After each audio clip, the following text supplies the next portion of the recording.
Okay.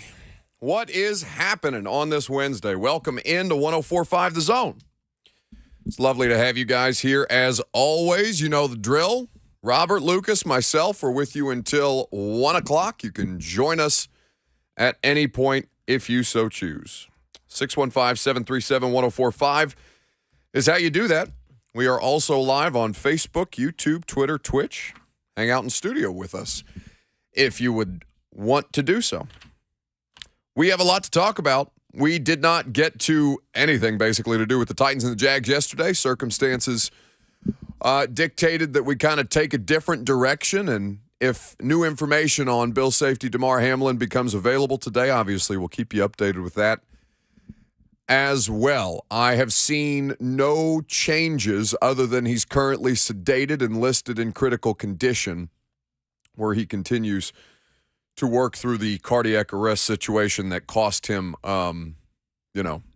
significant amount of time on Monday Night Football and now currently in a fight for his life. Cameron Wolfe, our friend at the NFL Network, has done an exceptional job. So many people have done an exceptional job reporting on this. You said you had an update from Cam in my ear? From about 45 minutes ago from the hospital. And Jamie, it's been nearly 36 hours since Damar Hamlin suffered that cardiac arrest in that Monday night game and was taken to this University of Cincinnati Medical Center, a level 1 trauma center. And we are here today hoping to provide you any final update on Damar Hamlin's health status. But I was able to get some sort of update from his uncle, talking with him outside of the hospital last night. And Dorian Glenn mentioned to me that Damar is still in the intensive care unit, the ICU, on a ventilator and in sedation. But he did have a positive update. He said he's improved to 50% oxygen needed on the ventilator after originally being at 100%. And he said, look, the main thing for us now is for him to breathe on his own and continue to improve his lung capacity. And look, he's not out of the woods yet, Damar's uncle said, but right now, they're taking it day by day. He did want to make clear that he thanked the first responders who resuscitated him, got him to the hospital, and gave him a fighting chance to survive. And so as we're here at the hospital, the main thing, as we try to continue to update this story, is Damar's continued progress in his ability to breathe on his own. And we will give you any further updates we have throughout the day. So great journalism being done by Cam and so many others on the scene, and obviously trying to keep people informed and updated as best as humanly possible on Damar Hamlin's situation, as will we if new information becomes available. So in the interest of just kind of trying to, normalize our day-to-day a little more, let's talk about this Jags game. We got a big game coming up this weekend, bud. Titans got to go to Jacksonville, Week 18, win and in situation, which essentially makes Saturday night a playoff game. And while there is a lot of questions as to whether this particular team is capable of whatever cliche you want to use, flip a switch, turn the corner, turn the page, blah, blah, blah, whatever, win a game, that is yet to be determined, seeing as we've seen them drop 6 straight. But I was doing an interview yesterday afternoon with Austin Huff and Jack Gentry. They host the Tighten Up podcast. And they were asking me about Josh Dobbs as opposed to Malik Willis. And, do the Titans basically, at least this was the way that Huff asked me the question, do the Titans want to move forward with, one option being better or worse, and kind of, does it really feel that much different? And the answer is yes, I think. I think the energy was different on Friday morning when we came in here and we were talking about, a 14-point loss as if it was something that was more than that. It was definitely different. For who? Substantially different. For just general, all around? Yeah, we got a call saying, did you guys see that last night? That was awesome. Wow. 27-13 loss. Yes, I would say the feeling was different. The vibe was different compared to after the Texans game. Yeah, because you got a little bit of quarterback play, which is exciting. And God knows you'll need it, because Jacksonville is playing like one of the best teams in the AFC as of late. Now, they still have their flaws, and by nature of, I give the Titans a chance by nature of them simply being in the game. it is a fairly substantial uphill battle for them, but I think that they're as hopeful as anybody else, and hope is about the only thing that they have at this point, that the additional time that they've given their best remaining players off will benefit them some. But it's still incumbent upon them to execute.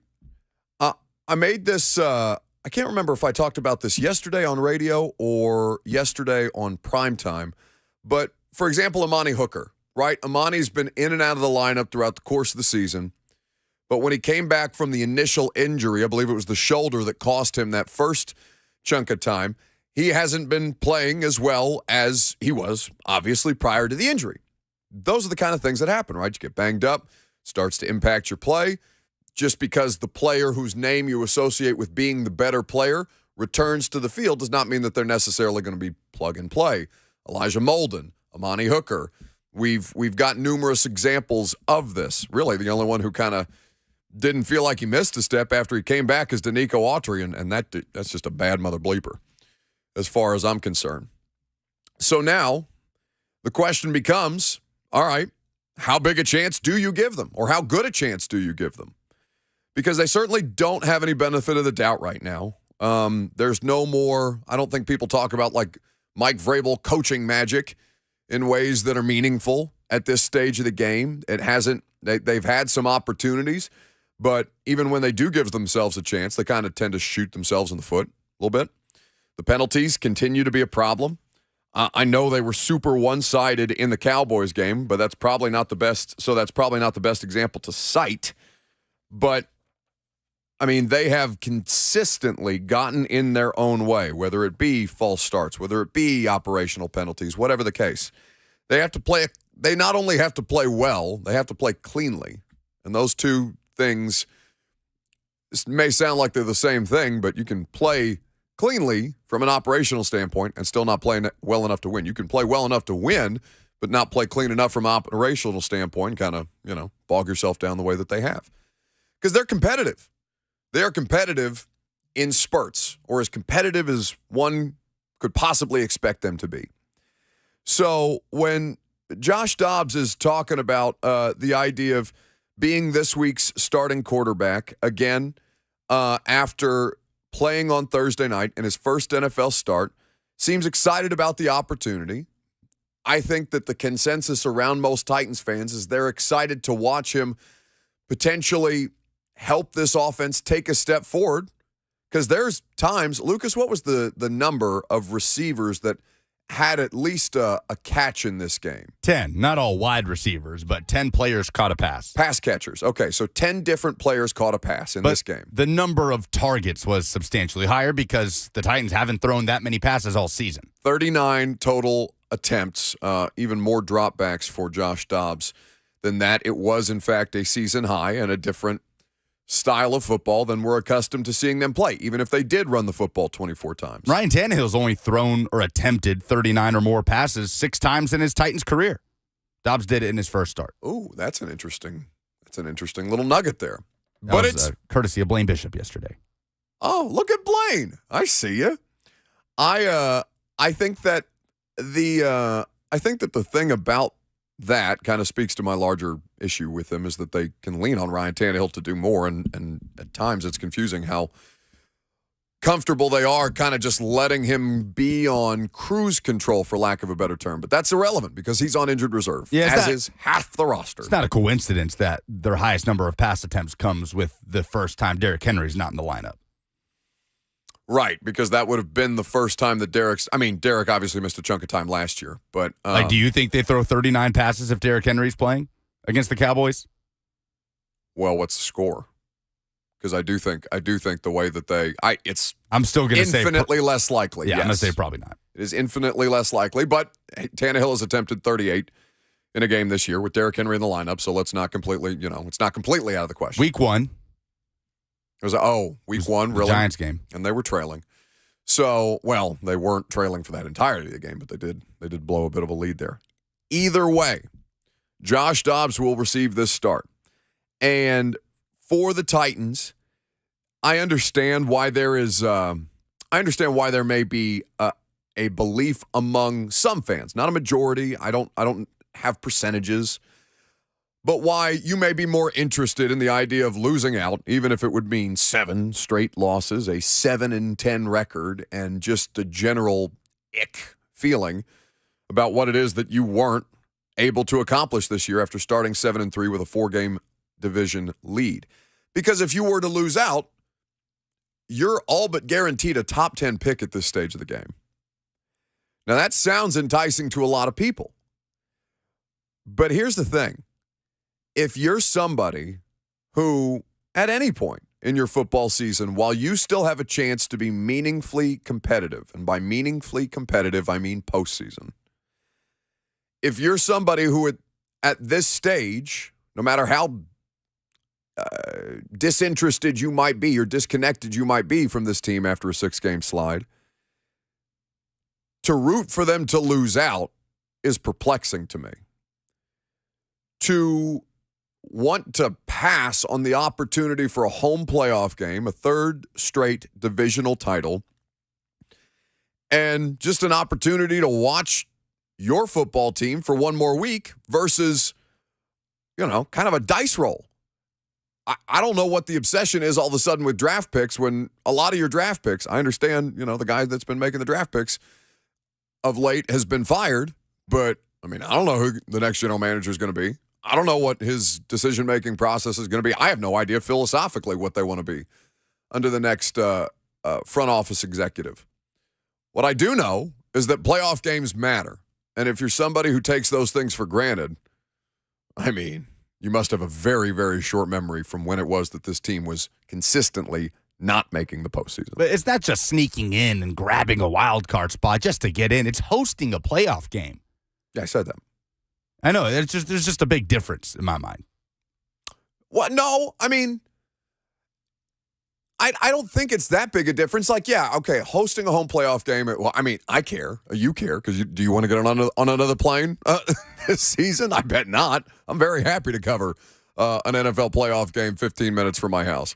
But I will say this, that it's the postseason either way. Get in and give yourself a chance. Don't just lay down and take it. Get up and do something. It's the whole meme. We've talked about this several times, the roadkill meme, the kid poking the roadkill with the stick. Do something. But there is a difference between, I could almost get a team limping into Week 18 at the record the Titans have, just hoping to squeeze into that final wild card spot to get to go play the Bills or something on the road in that first playoff game. Then what are you even doing watching this stuff? Sure. If that's how you feel. That, and I'm not, you guys know me, I'm not overwhelmingly sunshine, butterflies, and optimism. Yeah. But I think even for the most pessimistic person, you would get that. But this is for winning the division for a 3rd straight year and hosting a playoff game against someone that is not the Bills or the Chiefs, a wild card team that would give you a substantially better chance to win and advance to the divisional round. It's kind of like and we'll get into this with Mike Keith, the voice of the Titans. He's going to join us coming up next. But I just find that to be such a loser, lame mentality. That the idea that people would rather them, lose out, miss the postseason, and try and, get into the top 10 of the NFL draft if humanly possible, as opposed to making a playoff game. Because I see several comments to that effect in the Zone TV chat. And to you, I say, okay, well, why are you even interested at this stage? If you're more interested in your off season than in your regular season. 615-737-1045 is the number. Voice of the Titans, Mike Keith, coming up next.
Shake it up a little bit.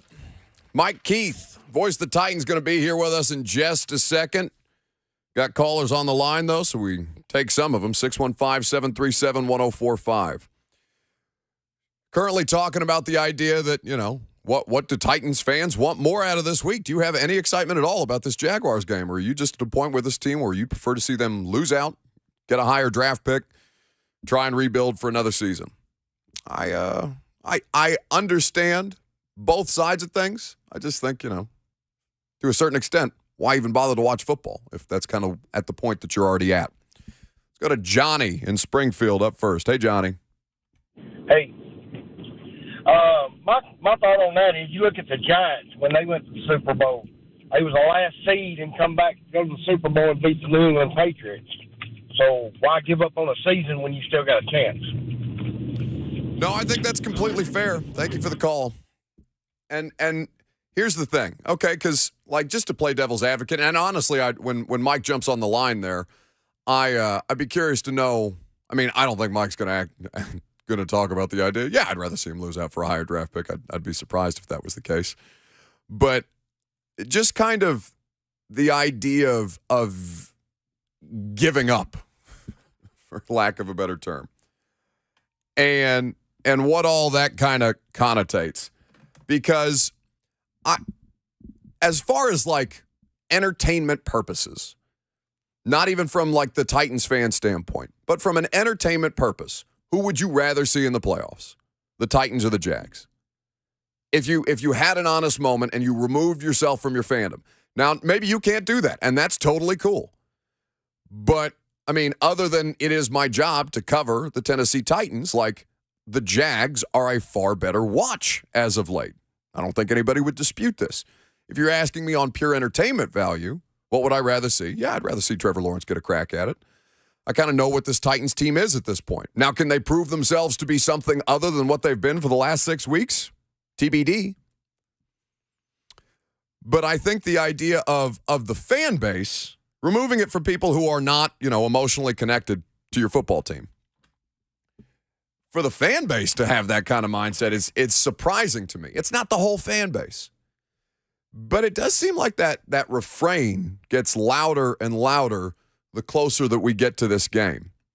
There's no guarantee that you get a franchise-changing quarterback in the top 10 this upcoming draft. I mean, there's no guarantee that you get a franchise-changing quarterback even if you pick number 1 overall or number 2. Jared Goff, Carson Wentz, it sounds like is going to get benched again after basically playing Washington out of the postseason when being reinserted into the lineup. We all are intimately familiar with Marcus Mariota's struggles as Jameis Winston. It's an imperfect science. And what it represents, more than anything, is the idea of, it represents hope. You want to be excited about the future of your football team. You want to be excited about what it is that it could be as opposed to what you think it is now. And while I understand that that's a part of sports, I just think that kind of stinks in the interim while you're trying to get ready for what essentially amounts to a playoff game. Mike Keith, voice of the Titans, will be on the call for this game, as he is always, this Saturday night. Titans radio having great coverage, as always. Mike joins us now on 104.5 The Zone. Mike, you're excited for this game, no? Oh, yeah. Are you kidding? I'm excited for all of them, but this one especially, and there's a different energy at Ascension St. Thomas Sports Park. You understand that whatever's happened before doesn't make any difference. You're trying to get in the tournament. Everybody who gets in the tournament is 0-0. You're playing for the world championship. But to get there, you've got to find a way to win this game Saturday night. So absolutely. So I would agree with you that the vibes are different right now. And even as the last result is a 14-point loss, just the spark of life that legitimately competent quarterback play provided in that moment for this team, whatever they look like when they get more pieces and parts out on the field on Saturday evening, I have to think that should give people a renewed sense of hope in what this team might be able to accomplish. Well, Buck, I think they have 3 things that are really doing that right now. And I'm watching practice last Tuesday, 8 days ago. And I'm saying, man, this is a bouncy group for a team that's going into a game where they know they're going to have one arm tied behind their back, and they're on, at that point, a 5-game losing streak. And, the point was made that they have over 20 guys on the roster who were either not here or were called up from a practice squad. And so, you've got a lot of energy quite naturally then.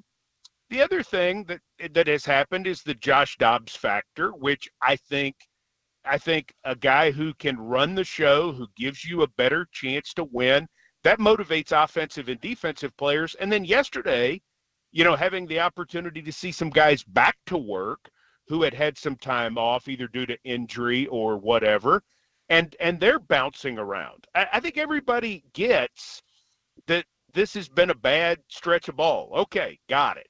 But I guess you can't make up for everything, but you can make up for a lot of things by winning this ball game, because if you do, you're the AFC South champions and you get to host a playoff game. And by having the opportunity to host a playoff game, you up your chances so much in the postseason. Doesn't always work, of course, but you give yourself a shot. You're not just getting into the playoffs by the skin of your teeth. You're getting in and hosting a playoff game. So I think everybody gets it. And there's a different sense. I mean, it sure does not feel like a team that's lost 6 in a row if you watch them right now. And I think the reasons for that are pretty understandable.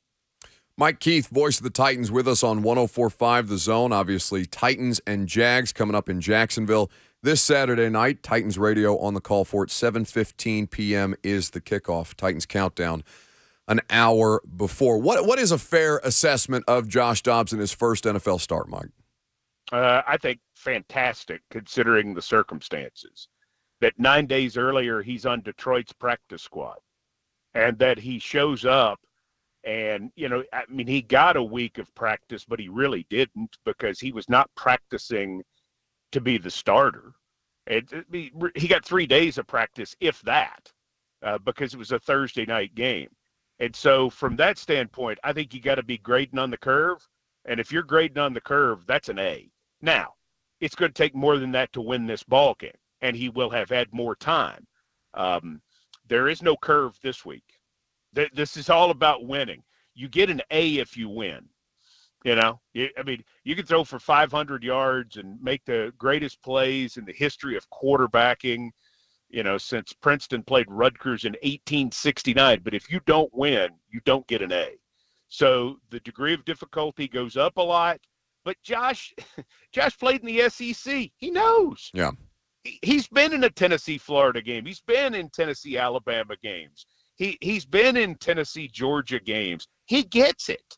He 100% gets that this is all about winning, which is why I think he's the right man for the job. He knows what he's got to do. And listen, if that means throwing 7 times, he'll be perfectly happy throwing 7 times.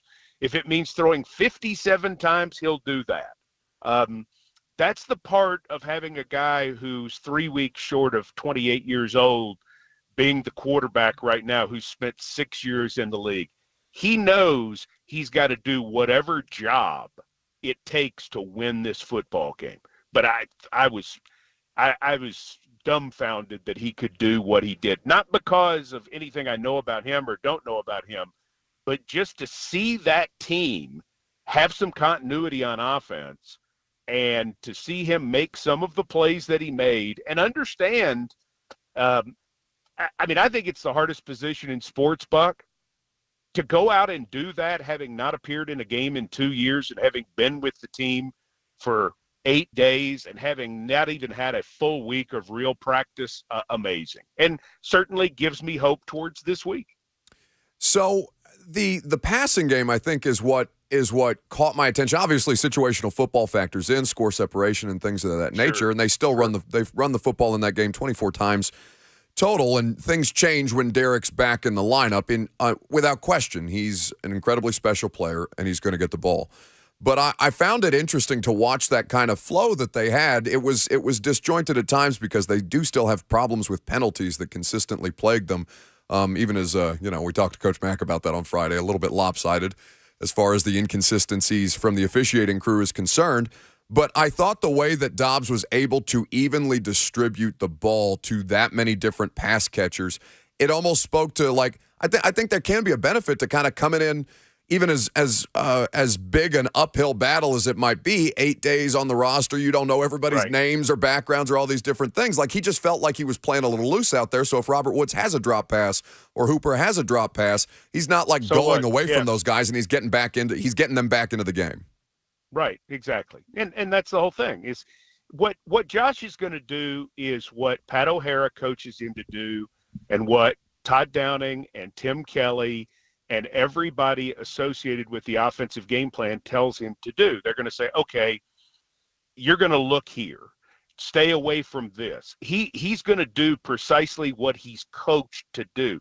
So, I mean, that's very advantageous in these situations, because he's not trying to do too much, and he's not trying to overthink it. And that's what he'll do this week as well. You know, he'll go out and try to play and try to make things happen, and yet he won't try to do too much. The key for this football game, and again, to refer to Coach Mack, you know, the team has run the ball well, but they have not been able to stay with the run because they have been behind. Yeah. And so the key is to keep this thing a game. Listen, if Josh has to drop back and throw it because they're down 17 points in the fourth quarter, the Titans are in trouble. Because it's not what they're built to do, and injuries have limited the continuity and the talent up front. That's a given.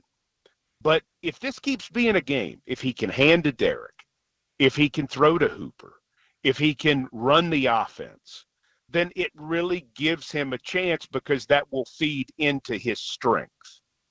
And, you know, it's like what Mike Vrabel said. It's why Mike Vrabel didn't drop back at the end of that game, even though he was only down 2 touchdowns and had 3 timeouts, because he knew he needed to live to fight another day, and he was going to protect his quarterback.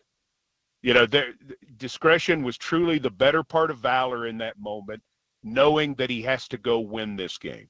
I don't think, you know, you don't want to say game manager, because it sounds like such an insult to a quarterback. But if Josh is allowed to be a game manager on Saturday night, the Titans are in good shape. Mike Keith, voice of the Titans, with us on 104.5 The Zone. By the way, check out the official Titans podcast, the Titans Amy and Coach Mack podcast, all great products presented by Farm Bureau Health Plans that the Titans radio crew is very heavily involved in producing throughout the course of the week leading up to these games. Game manager, can we, you and me, Mike, let's get rid of the stigma around game manager, because I think that's what they want out of a quarterback, right? Like, no matter what the coaching staff is, to manage the game means that you have the game in hand, and I don't know why, at what point there became a negative connotation to that. Well, because it's the connotation that you can't drop back and throw for 400 yards, that you're limited in some way. Okay, I mean, Josh is. Here's what he's limited by. He's been here 2 weeks. Hello? I mean, that's still limiting.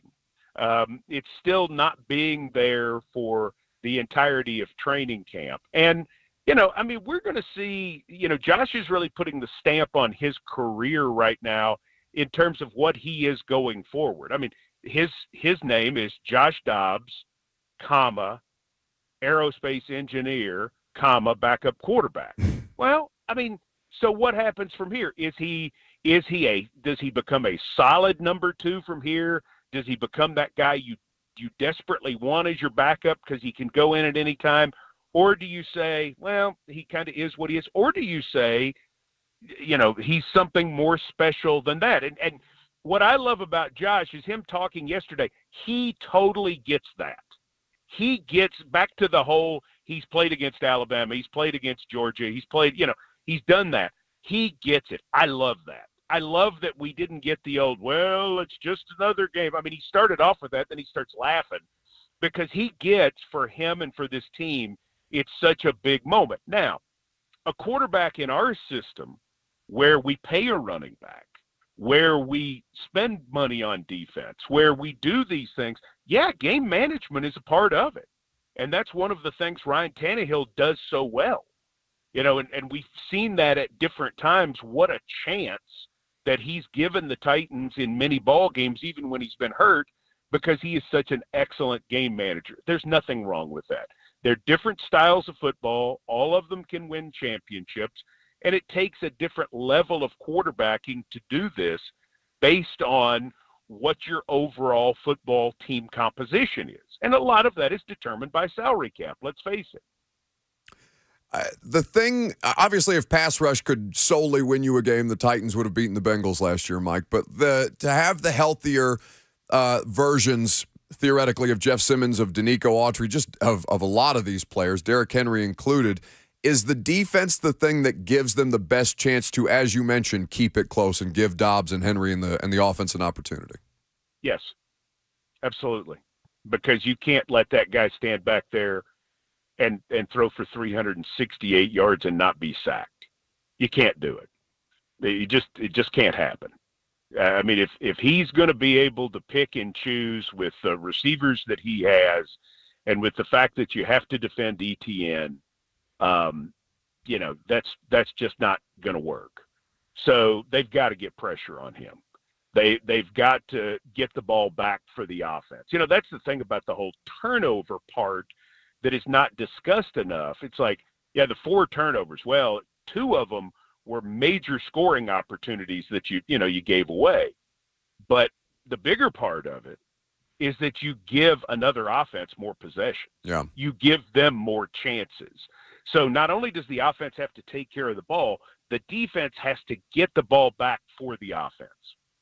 And I think it's a massive factor in this game. I also think the Fulton and Hooker factors in the secondary may end up being a massive factor. Well, they certainly could do with limiting some of these explosive plays that are costing them opportunities to win games. But here's the thing. In the first game, if you look at the game book again, the Titans had more explosive plays. What killed them in the game was the turnovers and the fact that Jacksonville got so many plays. Yeah. If I'm not mistaken, Jacksonville's longest play in the game was 27 yards. Now they certainly had, I think they had 5 plays of over 20, but I mean, they didn't have 75-yard touchdowns or 50-yard runs or whatever. The Titans died the death of 1,000 cuts to a certain extent because they kept giving the ball back and they could get no pressure on Trevor Lawrence. We'll see if Derek comes out with sleeves or no sleeves. I know he's as frustrated with the turnovers as anybody, but it's certainly been costly to them in the last couple of games. Mike, when you're calling in the moment, a game like the one that the Titans played last week, where you've heard Kevin Byard talking all week long about, I want to play. It means more for me to be out there. It's my responsibility. All these different things, and he basically tries to will them to a win. Creating turnovers. Now, Dak's going to give you a couple opportunities to make play on the ball anyway, but like when you're witnessing in that in real time, how cool a moment is that for you and for him because you know him so well? Well, he did great, and he's got to play big. We need an answer from him on Saturday night, just the same way we had to have answers from him last Thursday night to even have a chance. But to win this ball game, I mean, your best players have to make things happen, and Kevin Byard is well aware of that. Like talking about how Josh Dobbs gets it. Kevin Byard gets it. Derrick Henry gets it. Jeff Simmons gets it. Danico Autry gets it. This has got to be that moment. Jack Gibbons may make a big play in the ball game that may turn it, but if you're doing the percentages and you win this ball game, you wake up Sunday morning and more than likely, it's one of those guys who has his picture on the side of Nissan Stadium who makes the difference. It takes everybody, I get it, but the stars have to come through. I use the saying, hey, the Bulls never let John Paxson shoot the last shot, right? That's exactly right. 23 shot the last shot. There's no highlight of John Paxson over Craig Elo. I mean, you think about it. I love John Paxson, great player, NBA player, but that's what this is all about in professional sports. And if the Titans win this game Sunday morning, then what we'll be talking about on the the post-game shows and everything, I think will be about, some of the other players, yes, but it'll be about the quarterback, because it always is, and it'll be about your stars. They have to come through in this moment, especially in a situation where you're taking on a team that on paper clearly has some advantages. Your way to stop those advantages, Jeff Simmons and Danico Autry key the attack, getting after this quarterback and getting after this running back. We'll certainly find out in Jacksonville. Titans at the Jags, Saturday, 7:15 p.m. is where you can hear Titans Radio kickoff with Mike Keith, Coach Mack, Amy Wells, and the entire crew. Mike, always a pleasure. Thank you for making some time for us, brother. I know you're busy, and I will see you in the booth on Saturday night. Thank you. Looking forward to being there at 6 o'clock at TIAA Bank Field, the hardest name to say in all of sports. If anybody could do it, it's the voice of the Titans. Thank you, Mike. We'll work on it. Yeah, thank you. Mike Keith with us on 104.5 The Zone. We're going to react to what Mike had to say about the Tennessee Titans. We'll get your phone calls on this matchup. What is their greatest advantage heading into Jacksonville on Saturday night? We're going to tell you coming up next.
That's the question, isn't it? Stay or go? Play for the playoffs? Play for the pick? That seems to be a bit of a internal conflict among Titans fans, or at least that's what you guys are telling us so far. 615-737-1045 is how you join the conversation. Yesterday got a little hectic, by the way, so we're going to do an abbreviated winners and losers of the sports weekend at this point. We will also do the dumbest thing in sports because we're going to just get all the good stuff back in the swing of things before we hear from Todd Downing and Derrick Henry later on in the show. 12:20 is when you can expect that. Adam calling from Mount Juliet. What's up, Adam? Hey, Buck. Long-time listener, been here about 10 years, listening to the show, last 5. Really enjoy the show.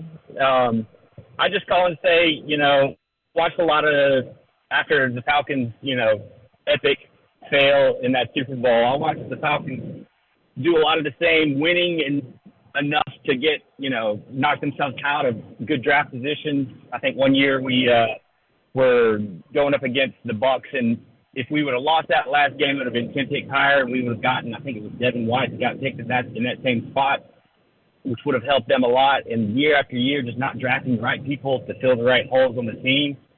Josh Dobbs is the SEC quarterback of a long list of SEC quarterbacks that haven't been able to come in and do. He did well in his first game. And I'm a huge fan of Vrabel and Tannehill and Derrick Henry. The reason, that I really started watching the Titans more. I'm a first-time season ticket holder this year.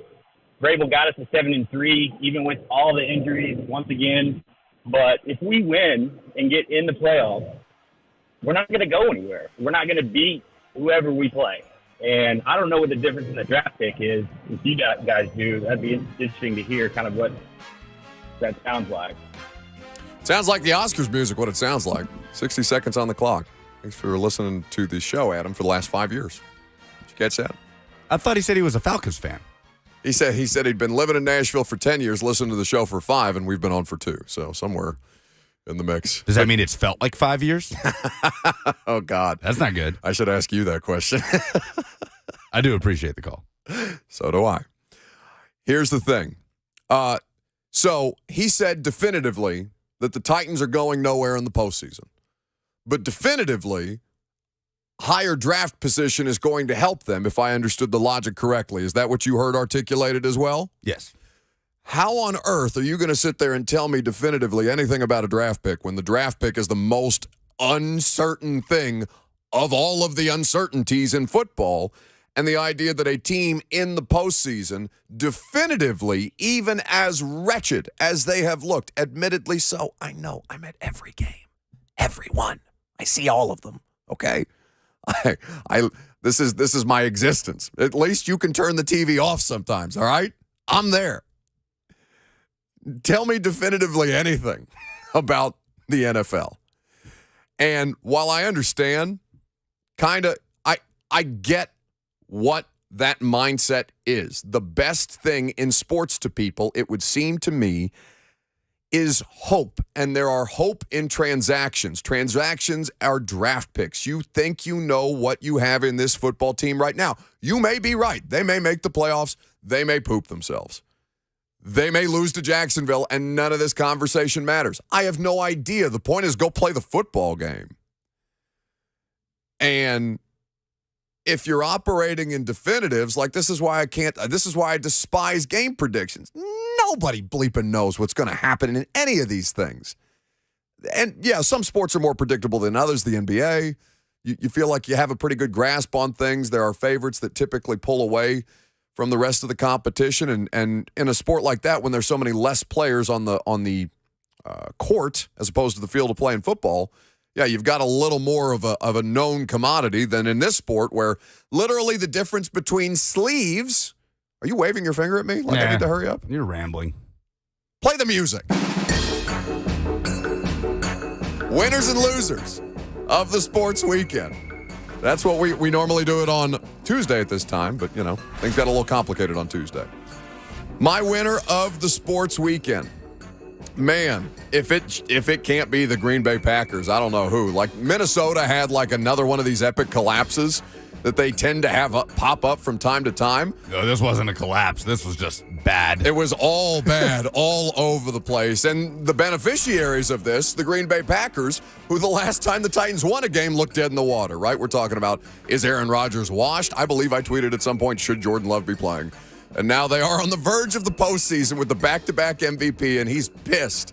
And he's out here gunning for blood. Winners, the Green Bay Packers. My winners of the weekend are twofold: Tulane and Mississippi State, because they won for similar reasons. They won their bowl game in dramatic fashion at the end. Mississippi State did it for the Pirate. It was fitting to do it in Raymond James Stadium, where there is a Pirate ship behind one of the end zones. They had awesome modified helmets with Pirate flags on the side. They drive late in the game. They kick the game-winning field goal. And then not only do they win, but they cover with the pitchy woo-woo, as Scott Van Pelt calls it, from Illinois. It makes me laugh every time. A lateral picked off by Mississippi State and run back to cover the 3.5, honoring Mike Leach in style. And Tulane, oh my goodness, this game. They have the football down 15 to USC in the Cotton Bowl with less than 5 minutes left. And let me read you this statistic.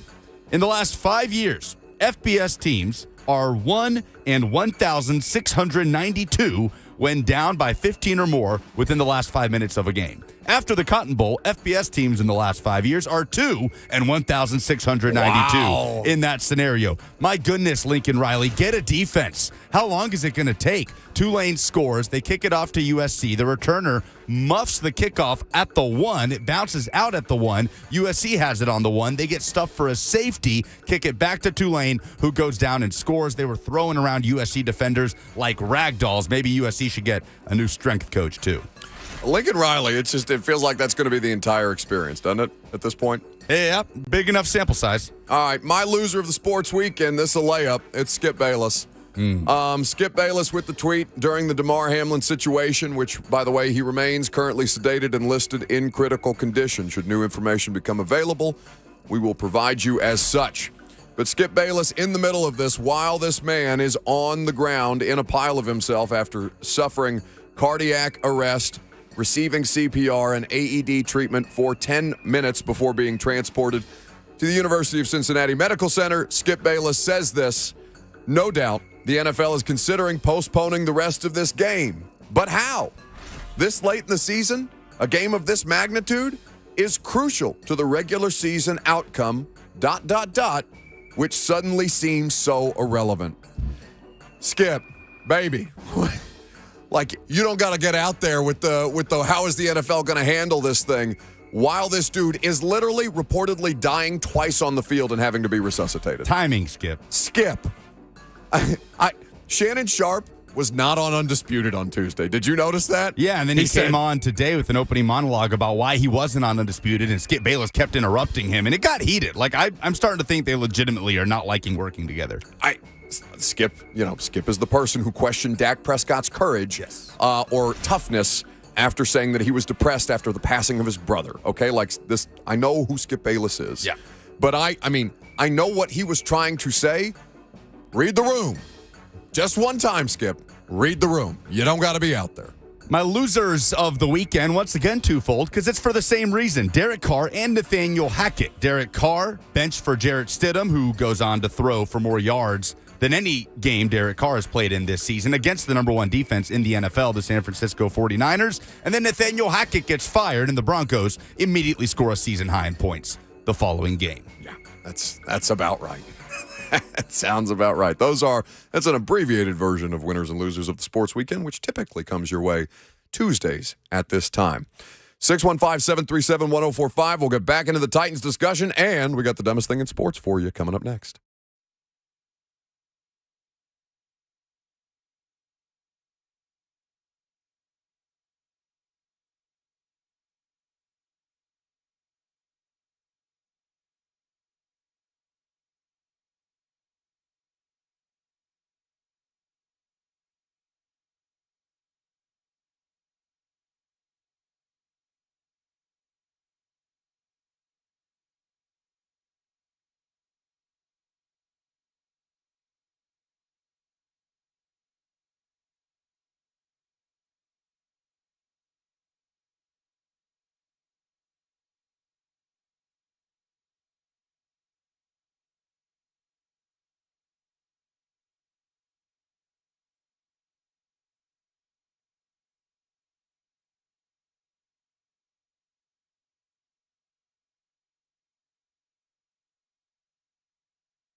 It is 10:58. Good morning from the Superbook.com Sports Desk. I'm Lucas Panzica. Titans are getting some bodies back this week as they work towards Saturday's AFC South Championship matchup in Jacksonville. Only one player did not practice on Tuesday. It was cornerback Devontae Harris, Jeffrey Simmons, Nicholas Petit-Frere, Christian Fulton, and Amani Hooker were limited participants. Danico Autry and Derrick Henry practiced in full. Tennessee basketball cruised on Tuesday. The 8th-ranked Vols took a 16-0 lead over Mississippi State and never looked back, winning 87-53 to improve to 13-2. 5 Tennessee players scoring in double figures. Santiago Vescovi led with 14. Vanderbilt won its SEC opener in overtime, an 84-79 win over South Carolina. They improved to 9-6.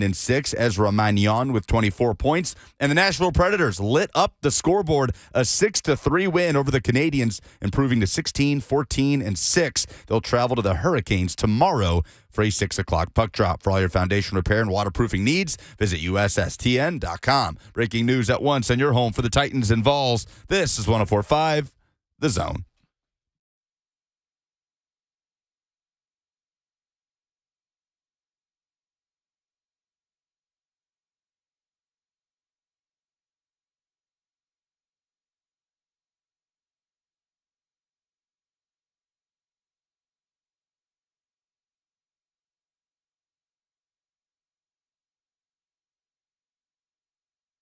Second down on this Wednesday. Welcome into 104.5 The Zone. Hope you're having a killer morning. We're so grateful that you're here hanging out with us. Lucas, I don't know if Robert's been in and out today. I don't know if he's back there now. Probably chewing on a cigarette somewhere around the building. Either way, we're happy to have you. 615-737-1045. Jump in if you like at any point. We have Dumbest Thing in Sports this week coming up in just a little bit. You will also hear from Derrick Henry and Titans OC Todd Downing. They're meeting with the media at about 12:15 today. Carry that live for you as they get ready to head down to Duval County. Somebody took a screenshot. Do you see this picture? Somebody took a screenshot of my face while I'm talking to Mike, and I look particularly miserable. And some of the responses are, I don't know if there's a way to turn this into a poll. Maybe what am I thinking? At Titans Trolls is the account. But I look miserable. I look truly miserable, and I think it's because I know I have to spend a weekend in Duval. Lucas, you haven't done this Jacksonville trip with me before. There is nothing there. It is a city, and you guys know this. I have zero bias against Jacksonville from a sports standpoint. Don't care. I'm sure the people are lovely. But the city looks like something that I just wish would, without any loss of life, sink into the sea. It is a perpetually drizzly place, and it's northern Florida anyway. So just, all of the things that come associated with, like, I think northern Florida and I think Panama City Beach, and I think that is the worst of humanity. I will be there until 8 p.m. Sunday. No. Because the initial flight plan was, assuming the game would probably be on Sunday. So I get in Saturday afternoon, and I will leave later on Sunday night. That hurts me for you. I don't know. What should I do in Duval on my Sunday fun day in Jacksonville? I mean, if the weather is nice, go to Jack's Beach, but that's like 30 minutes outside of the city. Jack's Beach? Jack's Beach. Not Jags Beach? No, Jags Beach is that terribly sad pool that apparently has rodents swimming around in it in the upper deck, the party deck. Right, yeah. Where all the health Jags code Beach. violate. That's the Jags Beach, baby, with that damn mascot and a Speedo. I don't want to see the mascot in a Speedo. Jacksonville's just a bizarre place. The press box leaks if it rains.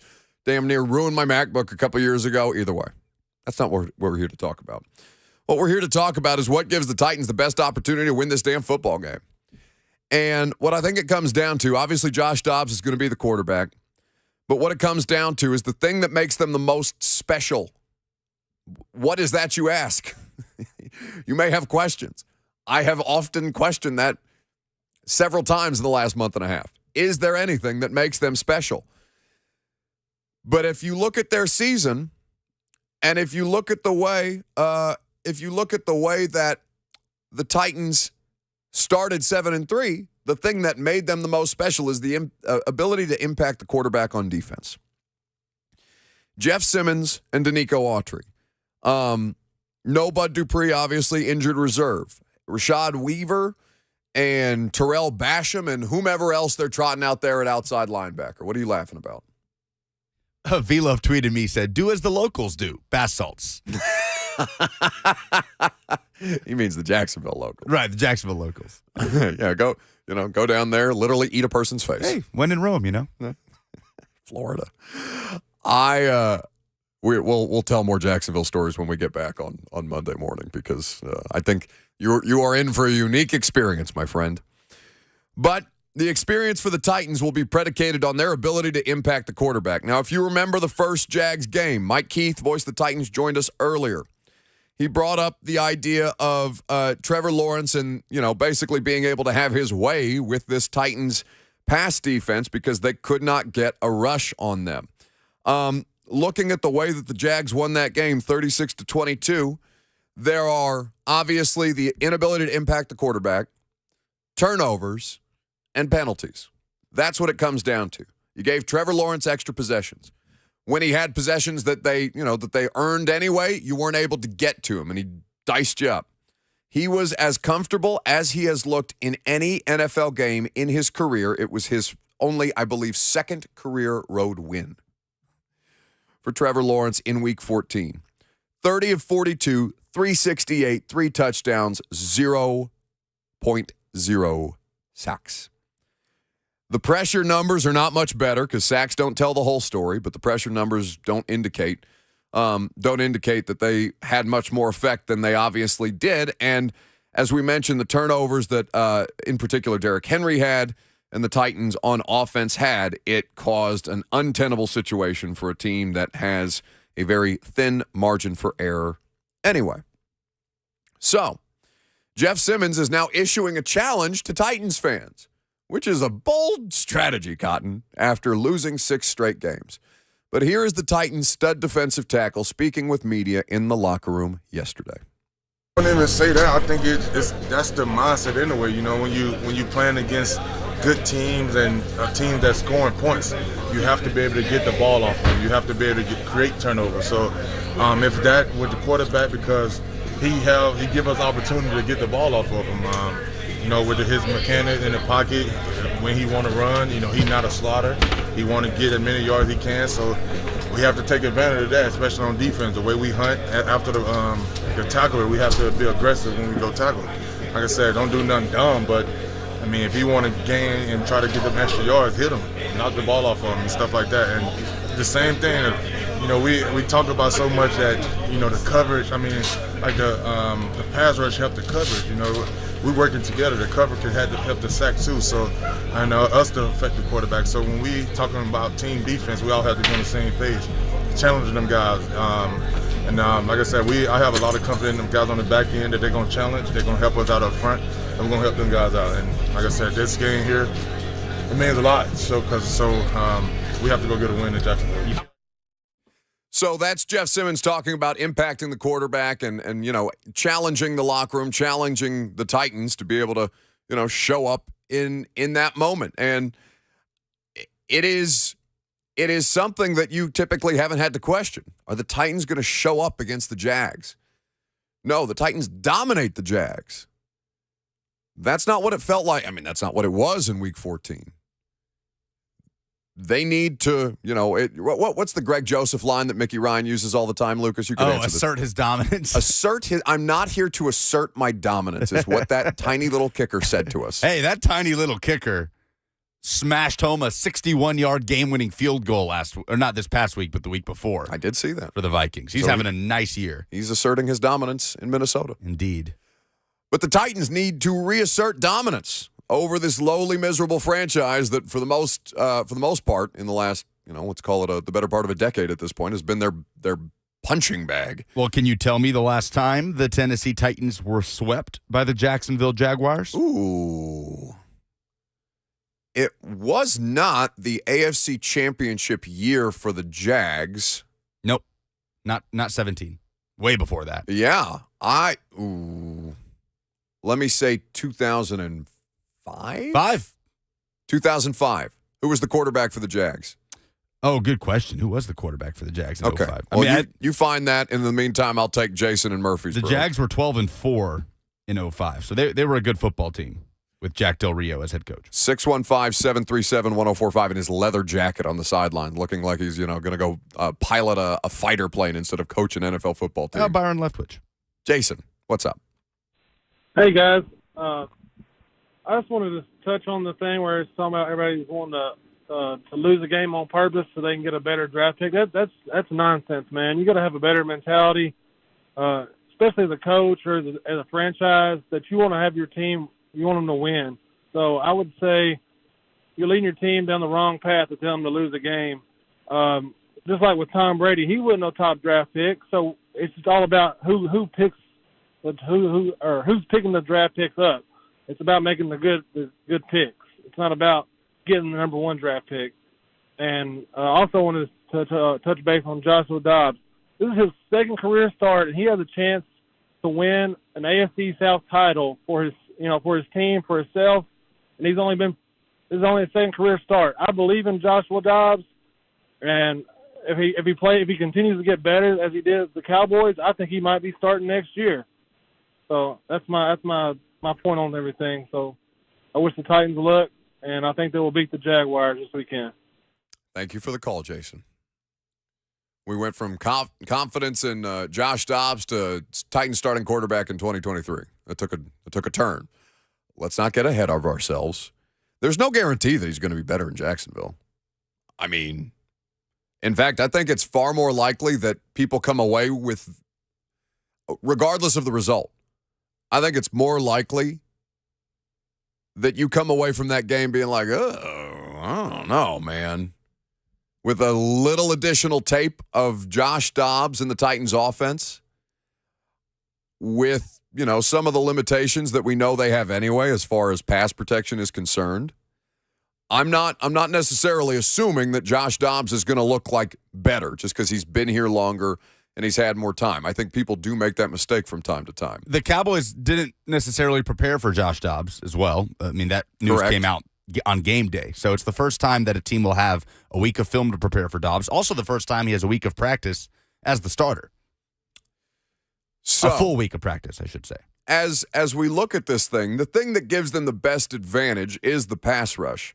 It gives Josh Dobbs the ability to play a closer game. It gives the Tennessee Titans an opportunity to not have to consistently play from behind the way that they have been in this 6-game stretch. There are moments, but they haven't shown an ability to kind of get themselves back in. The shovel to dig themselves out of these holes isn't getting any bigger at this stage of the game. So as you kind of move forward with this, I think that's the thing that my attention gravitates towards first is the Titans pass rush up to snuff? Because Jeff hasn't necessarily had a huge impact basically since the ankle injury. Danico Autry being back helped, and obviously Danico was able to do a fair amount in his first game back despite the loss and playing against the Houston Texans. So we will see what comes about. But Dobbs is not their greatest advantage. It's a more helpful situation for them to have a competent, and I'll leave it at competent for the time being because it's just one start, but a competent NFL quarterback, of which their current backup in Malik Willis is not. That's why he sits the bench for the time being. 615-737-1045 is how you join the conversation. More Titans and Jags discussion. You'll hear from Mike Vrabel and a little bit of the dumbest thing in sports this week.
So we interrupt briefly your Titans and Jaguars coverage with a little bit of a transfer portal update regarding the University of Tennessee. Among the transactions, wide receiver Walker Merrill entered his name into the transfer portal, leaving the Vols football team after this news was reported about an hour ago, according to 247 Sports.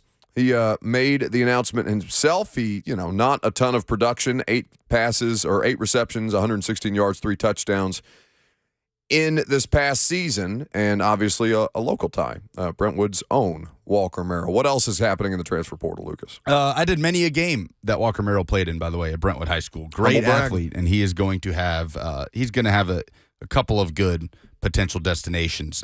By the way, I think you're going to see a good bit of that type of turnover in the wide receiver room for Tennessee under Heupel. It's understandably so. Yeah, the lack of wide receiver rotation. There's not the targets. It's really tight. So you've seen that with the 2 Jimmies, Callaway and Holiday, both receivers. Now Walker Merrill, and I imagine Tennessee might add a receiver in the portal as well. A couple reserve offensive linemen that have entered the portal. That one, what you just said, Walker Merrill is the most notable one.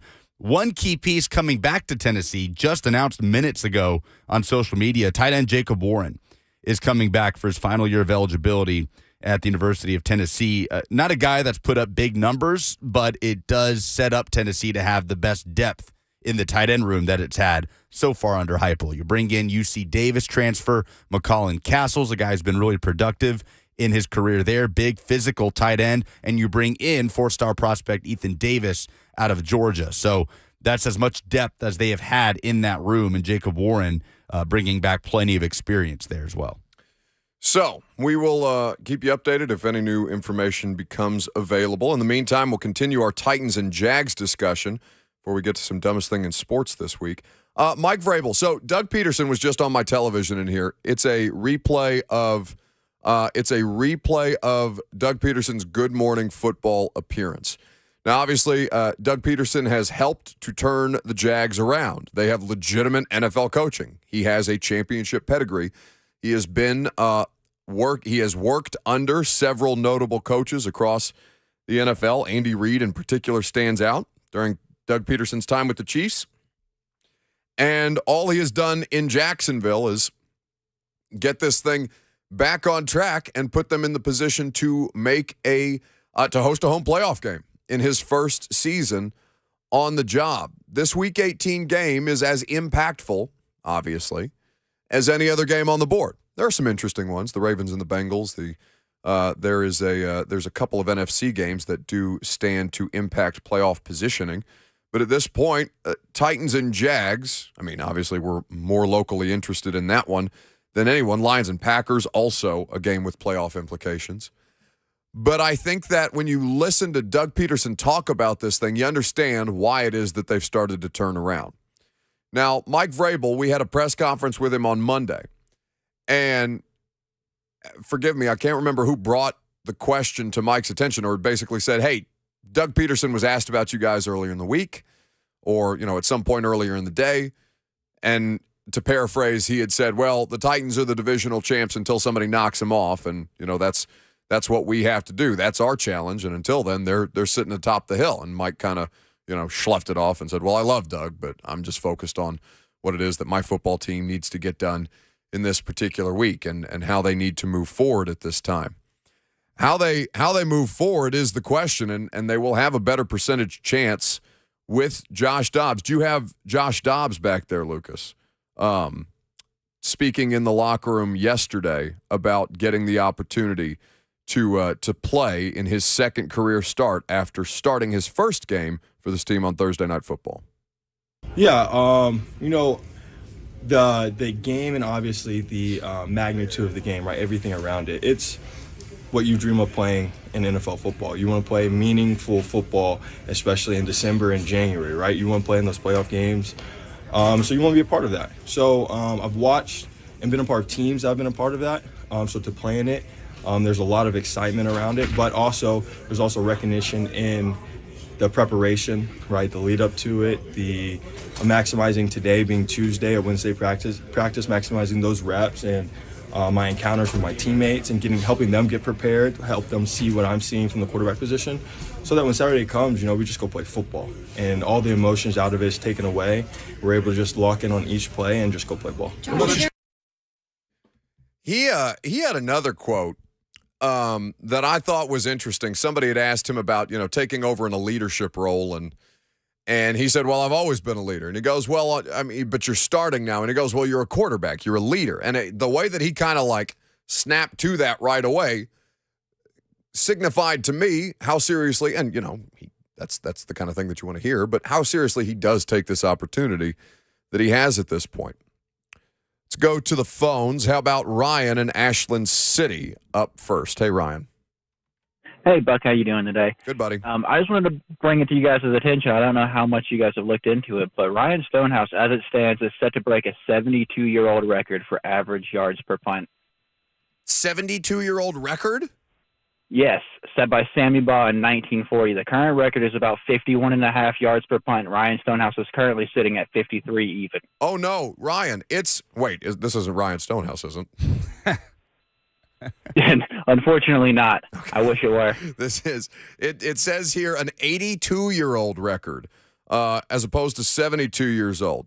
So thank you, Brian Roanhouse, for the call. Thank you for the call. But yeah, he's going to obliterate that record. So let me take a look at this. Going into Week 18, Stonehouse leads the NFL with a punt average of 53. Oh my God! Yeah, he's going to crush that record. 53 yards. That mark is also the highest in NFL history. The record set by Hall of Famer and Washington punter Sammy Baugh in 1940 is 51.4. Stonehouse just casually strolled into the NFL this year, is what this article says, and is about to crush an 82-year-old record. And how many, it was a relatively punter-heavy draft, which is a funny thing to say, but all the hype around Matt Araiza, and obviously that situation was messy. Which, by the way, have you seen any of the follow-up on his legal situation where he looks like he's been cleared? Yeah, it seems that way. I mean, is that done and dusted? Is that situation pretty much cleaned up? I don't want to talk about that unless I have more information in front of me. Yeah. But I would say that. So I mean, okay, Matt Araiza. I thought it was Araiza. Either way. As an undrafted rookie free agent, for him to come in and replace Brett Kern the way that he did. Now, they do still get return yardage on them. In fact, they were one of the highest teams in the NFL as far as return yardage against, which has been pointed out to me as well. But it's very impressive that he's just coming in here and literally obliterating an 82-year-old record. And Araiza was the third punter off the board. Oh, you're kidding. Yeah. There were 3 punters drafted this year? Penn State's Jordan Stout was a 4th-round pick by the Ravens. What? Georgia's Jake Camardo was taken by the Bucs 3 picks after that. And then Matt Araiza was taken in the 6th round. He needs to average at least 33.75 yards per punt in Week 18 to break Sammy Baugh's record. So keep that in mind as we move forward into the Jacksonville game. Kevin in Nashville is next. Hey, Kevin. What's up, Buck? How you doing, man? Love the show. Thanks, stud.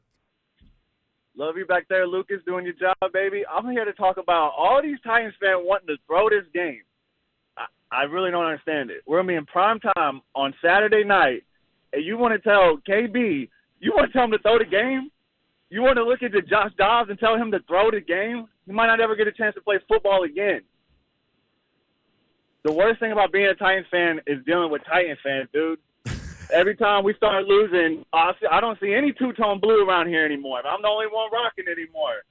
All right.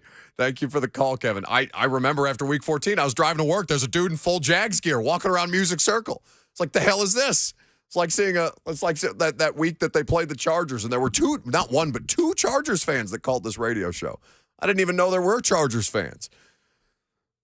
So, I can't speak. I can't speak to how Titans fans interact with each other. Okay, I just see the way that y'all behave amongst each other on social media, and obviously, I see you out in the wild from time to time. It always makes me happy because you guys are great to me. But I do think that there is an interesting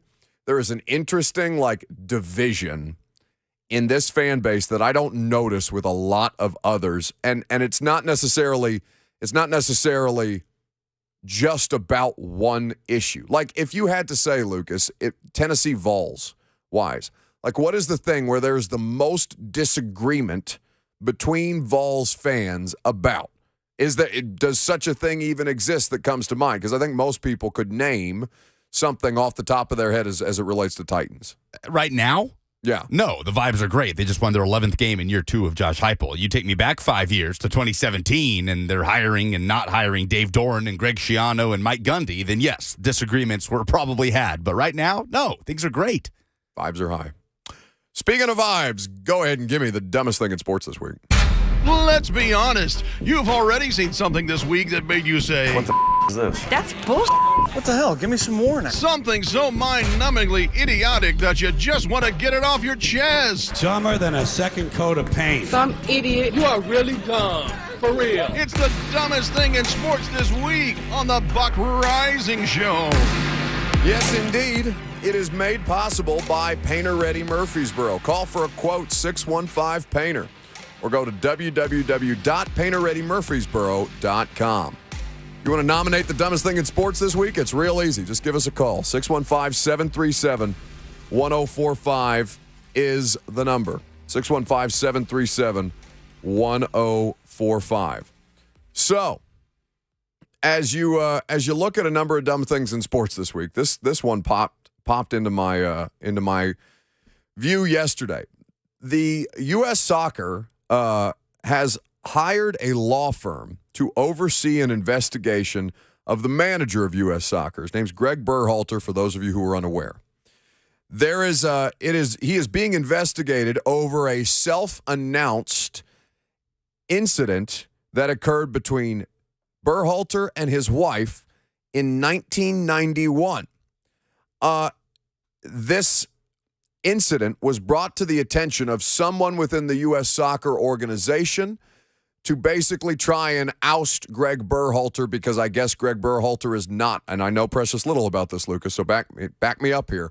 Apparently, he is an unpopular figure in the world of U.S. soccer. I'll say polarizing. Polarizing is a good term. So now, in terms of trying to blackmail this dude, it sounds like somebody has forced Greg Berhalter into putting out a 2-page, 8-paragraph statement on the incident between him and his wife, which had to be uncomfortable for him to write, for them to release, and to put out on the internet. Now there's an investigation going on, and I just, obviously, people need to be held accountable for their actions. And I have no interest in engaging in a cancel culture conversation, because those are typically so unproductive, and it just ends up being one side shouting at another side about something that doesn't end up being about the thing that you're actually, quote unquote, cancel culturing, right? Turns into something else.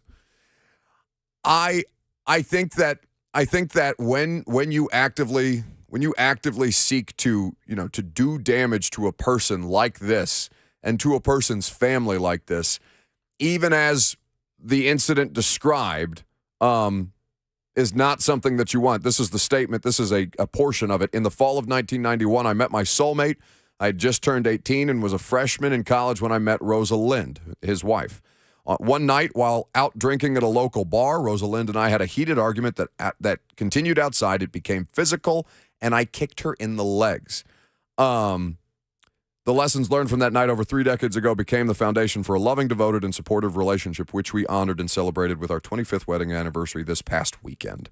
Happy anniversary, Greg Berhalter. Please tell me about your incident where you kicked your wife. Well, read what precedes that, where in Berhalter's statement he says, during the World Cup, an individual contacted U.S. Soccer saying that they had information about me that would, quote, take me down, an apparent effort to leverage something very personal from long ago to bring about the end of my relationship with U.S. Soccer. And then he goes on to clarify. So, in summary, somebody reached out and blackmailed U.S. Soccer to try and get Greg Berhalter fired over an altercation that happened between he and his wife over 30 years ago. 1991. During the World Cup in Qatar.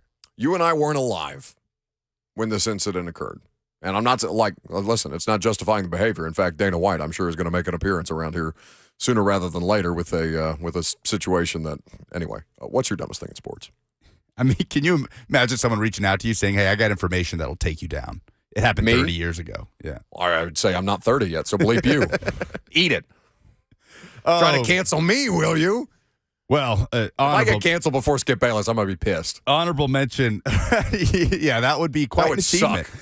Honorable mention, I guess it probably should be more than an honorable mention for dumbest thing in sports this week, goes to Dana White for a similar issue that happened not 31 years ago, but a few days ago on New Year's at a party in Mexico where he's shown on video slapping his wife, and then they've both come out and made statements about it. His wife came out defending him, but I saw this question posed. I don't know who posed it, but imagine if that video came out of Roger Goodell or Adam Silver. I mean, like, why is Dana White, if he gets a pass, why would Dana White get a pass? So I guess who's giving Dana White a pass? Well, I haven't seen anything. And this was on New Year's, so, today's the 4th, so it's just a few days ago. But I haven't seen the outrage. I haven't seen the coverage. Have you seen a lick of coverage about it? No, and Damar Hamlin has taken over much of sports Rightfully media so. coverage, understandably so. But I do think that there is something to be said, and I have a lot of friends who work at ESPN, both in an on-air capacity and in a managerial capacity. And I would say to them, how much of the lack of Dana White coverage is due to the fact that you are a direct corporate partner with the UFC, and they single-handedly saved your streaming platform during the pandemic in ways that has given Dana White a tremendous amount of power over that organization. Yeah. Well, I'm not saying that they're actively avoiding it. I'm just saying that they don't seem to be actively pursuing it either. On a lighter note, my dumbest thing in sports this week is that SoFi Stadium is allowing zero tailgating in the parking lots before the national championship game on Monday between TCU and Georgia. Yes, no tailgating allowed at SoFi Stadium in Los Angeles. I saw our guy Lebowski say, because nothing celebrates college football like the rule of no tailgating. Like, why even have it there? If that's going to, I understand what SoFi is. I've been there twice. Well, I've been there 3 times, counting last year's, being out there with 3HL last year for the Super Bowl. What is even the point? Like Georgia fans. You're going to tell Georgia fans they can't tailgate at SoFi? I mean, you're going to have a bunch of Georgia fans roaming the wilds of Inglewood, which has the potential to, cause all kinds of problems, I imagine. They're going to tailgate. I mean, yeah, they're going to tailgate, but what is SoFi going to do? They're going to send out the people in the yellow security vests who, God love them, they're just out, they're out there working for a day for, I don't know what those jobs pay, like $15 an hour or something like that, to go be like an event supervisor, the way that you see it like Titans games and concerts and stuff like that. Yeah, and those poor people are going to have to try and remove folks that are going to start barking at them. That's like, think about an LA stadium worker that knows not a thing about, Southeastern Conference football. Be like, all right, they're breaking the no tailgating rule. It's fine. Nobody tailgates at the UCLA games. Why can't college football fans understand that you don't tailgate at these games? They start barking at it. What is happening? It's like what I imagine it would be to be a Southwest airline attendant during all this nonsense over Christmas, where the Southwest grid just collapses and everybody's stranded for days at a time in various places, and then those who make it on flights have to deal with, or the airline attendants have to deal with the people, those who actually make it on flights, and just in no way, shape, or form any connection to, or anything that they could do in those moments. But man, yeah, this is going to be a pretty sanitized environment, I feel. What's the dumbest thing in sports? John in Murfreesboro next. Hey, John. What's up, guys? All right, so everybody's been talking about Skip Bayless, right? But I got another gem for you. Dumbest thing in sports this week is Leonardo Pagnatti Jr., who works for ESPN. After the injury to Hamlin, he tweeted out, hey, NFL, let's continue this game. You don't see games paused with other injuries. Bills, Bengals, I've got a parlay to win. He then, after getting called out because of everything that then transpired, he doubled down on it an hour later, saying, this is what they sign up for. It's legally in their contract. Let's continue playing the game. Then the next morning tweeted out, I want my parlay money. Yeah, I saw that, John, and I think that's not a real account. Like, I saw that he's got ESPN in his handle, and then he changed it to not have ESPN. I don't know if that's because he got fired. He had like 5,000 followers on Twitter, so it's not like it's just like a dude out there. But I think I don't know what that was, but it felt like a troll, and I guess, he apologized for it after the fact. But like I said, this moment with Damar Hamlin brought out much of the best of people in ways that his toy drive charitable foundation has now eclipsed the $5 million mark, and Fanatics has him as the highest selling jersey, which and then they're donating the proceeds of the jersey sales directly to his toy drive foundation. So you see moments like that, and then you see people making jokes about their parlay and finish this game, and Skip Bayless talking about playoff implications. Well, there's a dude literally dying on the field. Eric in Nashville is next. Hey, guys. Happy New Year to you. Hey, guys. My dumbest thing in sports has to go to Washington Commanders head coach Ron Rivera. Yeah. Of course, he was not happy with the loss when they lost to the 49ers 37-20, so he decides he's going to bench Taylor Heineke and go back to Carson Wentz. What does Carson Wentz promptly do? He throws 3 interceptions against the Cleveland Browns, and they lose the game. He doesn't realize, of course, after the game that he's now eliminated for the playoffs. So now this week, he's going to go back to Taylor Heineke. I guess he's got, I think, some sort of rookie quarterback backing him up. And now he's made Carson Wentz inactive. And now, of course, there's talk that and offseason may go to a free agent quarterback. I mean, what quarterback is going to want to come to that dysfunctional franchise? I mean, what can you say, guys? Y'all take care, and we'll talk again soon. Thank you very much for the call, Eric. Eric always has strong nominees for the dumbest thing in sports. I'll tell you what's even dumber. And I obviously, the entirety of the NFL, media, fans, coaches, players, have a tremendous amount of respect for Ron Rivera. But when Lucas plays you this audio of him not knowing that their most recent loss, where Carson Wentz throws 2 interceptions, cost them playoff chances, it's one of the most perplexing things I've ever seen in my life. To clarify, you said you would talk about quarterback next week. If you guys are eliminated today by what happens at 4 o'clock, is Sam Howell in consideration? We can be eliminated. Yeah, if the Packers beat the Vikings, then you guys are eliminated. If the Packers beat the Vikings, coach, yeah, you're out. And you just put Carson Wentz in there after having him on the bench, and this dude throws 2 picks. You got it. I mean, like, I get you're focused on your team and all this other Yeah, that's the other what? What were you going to say? I would like to hear from coaches, like Coach Mack, on like how much are coaches doing that, though? Like sitting there in their office focused on, okay, so if we lose and then the Packers lose, then we'd be like, I don't know that coaches are doing that. They don't have to do that in their office. They're just game playing. They have a PR staff that needs to prepare them for the questions that are going to It's a bad look. I'll give you that. Because now Ron Rivera he looks like he doesn't know what's going on. Yeah, off the heels of making a dramatic quarterback change. That's what I'm it looks saying. The worst. Like, if they had just been going with Taylor Heineke, like, I can forgive Ron Rivera for not knowing that these situations could eliminate them. Ron Rivera's got to be prepared, but also somebody's got to protect Ron Rivera in that spot. And that, I think, that would indicate to me, and I don't know all the different things. The life of a PR staffer sounds like absolute hell in the NFL. But I think that somebody has to put him in a better spot than that. 615-737-1045 is how you can join our conversation. Remember that Todd Downing and Derrick Henry are going to speak to the media at 12:20. We'll carry that press conference live for you. We have not talked about the college football playoff games that occurred over the weekend. Obviously, it's Wednesday, so some time has passed. Speak for yourself. Thank you for working for me on Monday. I was very happy to have the day off, and my life was in shambles Monday morning when I woke up, so it was good that you were here. Meantime, college football playoff. Let's talk about it next.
Welcome back.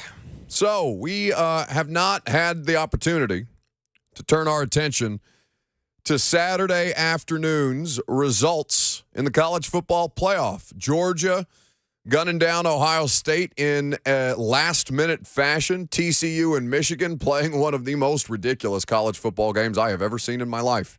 It was either somebody scoring or turning it over on every possession. There was no in-between. Extreme. So now the final, Georgia and TCU, an interesting game in which I watched that Georgia result on. So I watched the TCU Michigan game before I went out for New Year's Eve. And then what I did for New Year's Eve is I had a bunch of buddies who were in town, and we got a table at a bar downtown and hung out there for the night. But one of my friends is a Georgia fan, and he doesn't drink or wasn't drinking in that moment, and all he wanted to do at this table in the middle of a club on Lower Broadway on New Year's Eve is watch the Georgia game on his phone.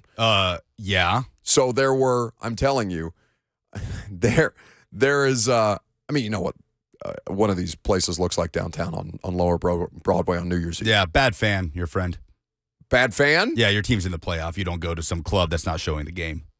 Well, I think he was very disappointed to find out that they did not have television. Yeah. Like he was like it was almost like a give me my money back situation for this wristband that I just paid God knows how much money for. You got to bail. Well, he didn't bail. He hung out there while there's all kinds of stuff going on around him, and there are 7 dudes crowded around one small iPhone watching Georgia and Ohio State, because obviously Ohio State played, one of the better games that I've seen them play in like a couple of seasons. I wouldn't just restrict it to this year. I thought that the way they came out against Georgia on defense in particular, and just kind of, got after them. They played good enough to win. They played well enough to win. Now, obviously, Georgia came back. Georgia's incredibly talented, and that may be the closest that anybody gets to Georgia all year. But I do think that result and the way that Ohio State opened up Georgia's defense a little bit, a team like TCU intrigues me from that standpoint, because the whole reason they weren't supposed to beat Michigan is because that's a bad physicality matchup between those two teams. And they whipped them. It was not evident to me on Saturday afternoon in the first round of the college football playoff. They outrushed Michigan 263 to 186, and they sacked McCarthy 4 times. So now, between TCU and Georgia, this game doesn't necessarily have the television sex appeal that a Big Ten opponent and an SEC opponent might, but I think if you've been a fan of the sport all year long, you understand what kind of offense it is that TCU brings to the table. You understand how well that quarterback has played, fighting through a variety of different things to put his team in a position to succeed. And now you've upended Michigan so many times in the college football playoff that again Jim Harbaugh is scurrying for the NFL, or to try and go tether. He'd rather tether himself to Russell Wilson than I guess go through all the things at Michigan that he's been through in the last couple of years, because that's the job that he's now being rumored for at this point. For the Big Ten, it's obviously disappointing. I think that when you look at the scenario for the Big Ten, who got 2 teams in this year, and to come away with both losing in the semifinal, it's not ideal. But it would be hard for me to say, other than the Michigan quarterback McCarthy, who, did you see the videos that I thought a bit unfairly were going around of his father and his girlfriend, and the screenshots that kept being sent? I'm going to send you something that Slay, Brent, and I were tagged in yesterday that made me out loud laugh, but was also very, very disrespectful to J.J. McCarthy.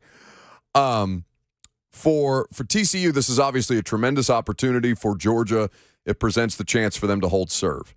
And now, I think one of the most fascinating stories of the college football season, Lucas, you may correct me if I'm wrong or you have a better one, but Sonny Dykes, the head coach at TCU, the job that he has done, along with the quarterback Max Duggan, the Horned Frogs, they were picked, and I had to double-check this, they were picked to finish 7th in the Big 12 this year, with a roster that, you talk to NFL scouts about it, not considered any kind of remarkable, certainly not the pedigree of the teams that, they were in the Final Four with. And so now, whether you want to call them horned frogs, hypno-toads, or whatever else the case may be, they got a shot to go out and win a national title. And for the college football playoff, I think this is going to be the thing that anti-expansionists cite, because it's recency bias, one, but also that's the most exciting semifinal I've seen since they instituted the Final Four this way. It by far is. It did the best TV numbers of any of the previous semifinals. I mean, we haven't had an instance where there are two good games on a college football playoff semifinal weekend. And to add to the intrigue, it has people questioning, like last year in some ways when Cincinnati, a group of 5 team, got into the playoff. And now TCU, like you said, picked to finish 7th in the Big 12. They were 5-7 last year. This is year 1 for Sonny Dykes. They're outside the top 30 in the talent composite. And they're in the national championship game. So it's the second year in college football where things are happening that are making people question what we previously thought to be impossible in the world of college football. I mean, Tulane was 2-10 last year. Yeah. 2-10. And they just went out there and whooped up on USC. They just won their 12th game of the year. It's crazy. Do you know the last time that TCU played for a national championship? Oh, goodness. No. No. 1938 by beating, can you guess the opponent? Tulane. SEC power Tulane. At the time, right?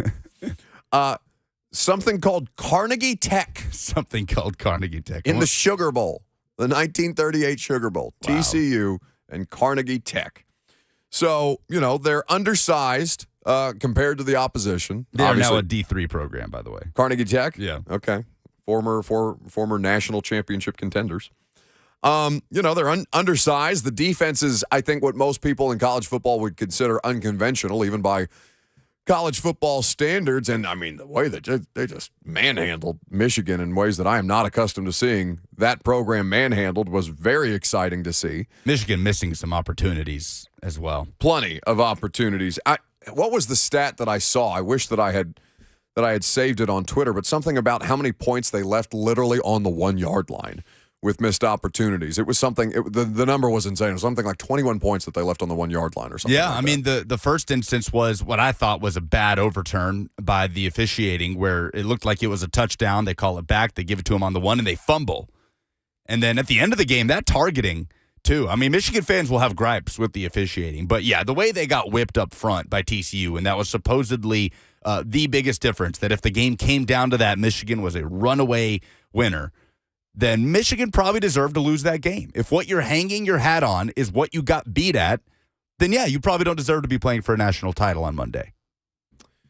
So we will see what plays out, obviously, in the national title game. Bowl season, on the whole, a success. Oh, my goodness. A success, I would say, by any stretch of the imagination. It was funny because this is how I spend too much time around Lucas these days.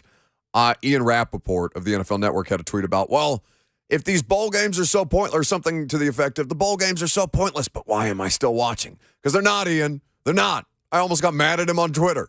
I'm like, no. What? Watch the mighty green wave. Look at you. Go in there. I have enjoyed college football more this season than I think at any other point in my life. And I think it's because it's been kind of crazy. It's not been a conventional college football season. One, because Tennessee's good. And that's not been convention for 20 years at this point. And yet we may get a repeat champion. Which is all that. But fine. you're right. You're right. I mean, they're not a single Power 5 conference championship game was a rematch between the two same teams this year. And that's my thing with expansion, even. I don't care if Georgia or Alabama ends up winning it at the end. Yeah. Give me excitement on the way there. Give me excitement. Give me upsets. Give me unconventional results and teams. Give me new faces as opposed to the same tired ones, Jowly and Southern that I always see in every big college football game ever on my television. Like Tulane USC. 46-45, Tulane. Imagine if that was a playoff game, an elimination game where Tulane is in because they're the American Conference champ. USC's a top 10 team. They're in. And Tulane eliminates USC from the national championship conversation, coming back from down 15 with less than 5 minutes left.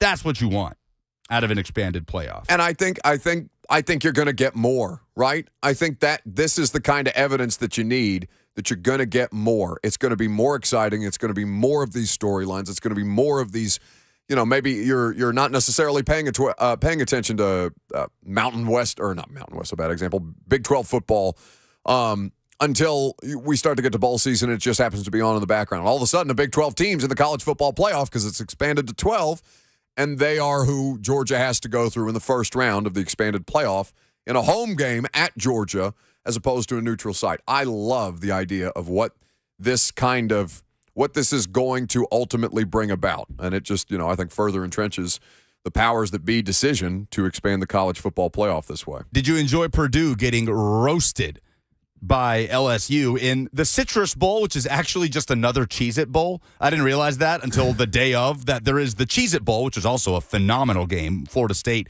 10 wins for Mike Norvell. Massive season for FSU. They beat Oklahoma in the Cheez-It Bowl. And then there is the Cheez-It Citrus Bowl, where LSU romped Purdue 63-7. The only thing that I enjoyed more than LSU beating my hated college rival Purdue 63-7 is Brian Kelly eating Cheez-Its off the ground in a pile of themselves. Yes.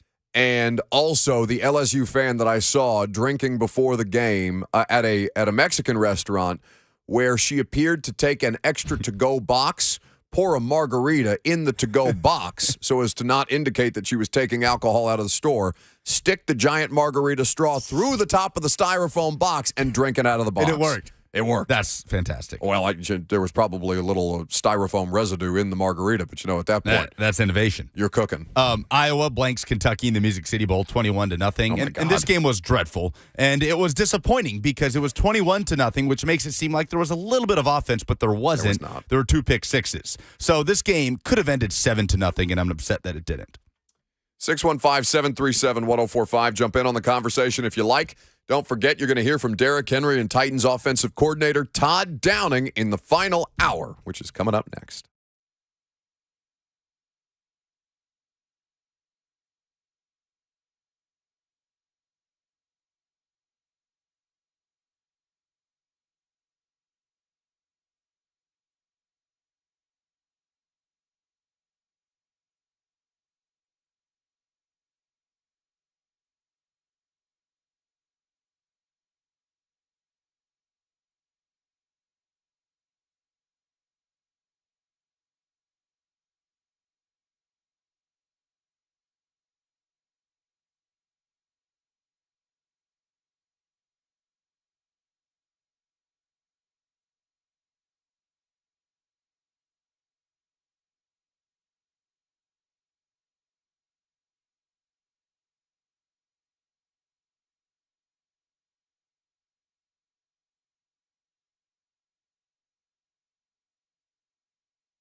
It is 11:59. Good morning from the Superbook.com Sports Desk. I'm Lucas Panzica. Titans getting some guys back this week as they work towards Saturday's AFC South Championship matchup in Jacksonville.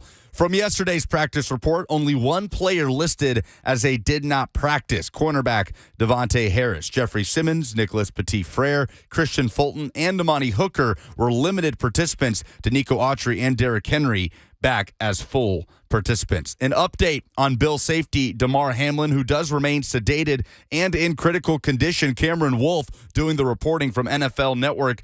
From Jordan Rooney, a family spokesperson of the Hamlin family, said that, quote, things are moving in a positive direction, but that there is still no clarity or timeline yet in Damar Hamlin's final recovery. For all your foundation repair and waterproofing needs, visit USSTN.com. Breaking news at once in your home for the Titans and Vols. This is 104.5 The Zone.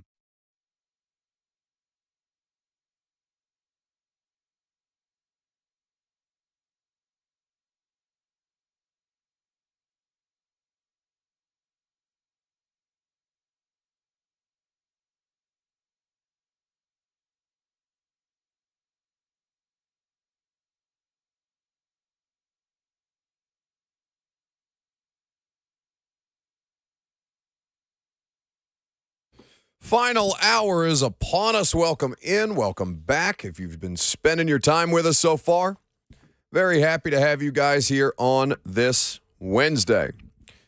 Titans practice getting ready to get underway. Their second day of on-field work, given that it is a Saturday game, a condensed work week. So they will be on the field today, a little lighter work tomorrow, and then off to Jacksonville, scenic Duval County on Friday afternoon for the Saturday night game. 615-737-1045 is the number. So Lucas and Robert are back there, and we've been talking about the Titans and the Jags, Josh Dobbs' second start, how much of a chance it actually gives them. Robert, I don't know if we're prepared to do this on short notice. I don't even know if Lucas knows where the button for this is. But I have all of a sudden gotten the urge to do a little bit of weekly positivity. I find it. You're gonna try and find it?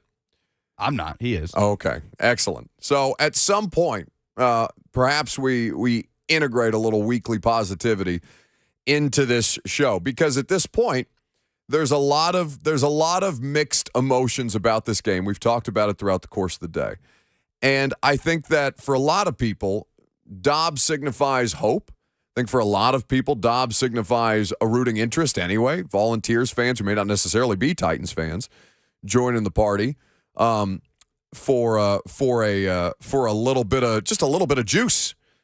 And so when I look at the way that Titans fans are receiving this game, I have been largely confused by the results, because it feels like half of you want them to lose out, get a top 10 draft pick, and then I guess roll the dice on the draft pick, as opposed to making, obviously trying to win the game, make the postseason, and then whatever comes after that, you're hosting a home playoff game. But at least you made the dance. Dylan Elam, who has been concerned about my well-being throughout the course of the show today, says the train is off the tracks. Buck being positive. Again, is he sick? I feel like I'm not an overtly negative person. Would you say that I'm a negative person? I feel like I got a pretty good attitude most days. That's not appreciated. I hate you. I hate you both with the passion of 1,000 suns. But Josh Dobbs will play in this game. And as he looks to kind of get into the swing of things and make progress on what he was able to do, let's take a quick look at what they were able to accomplish with Josh Dobbs under center.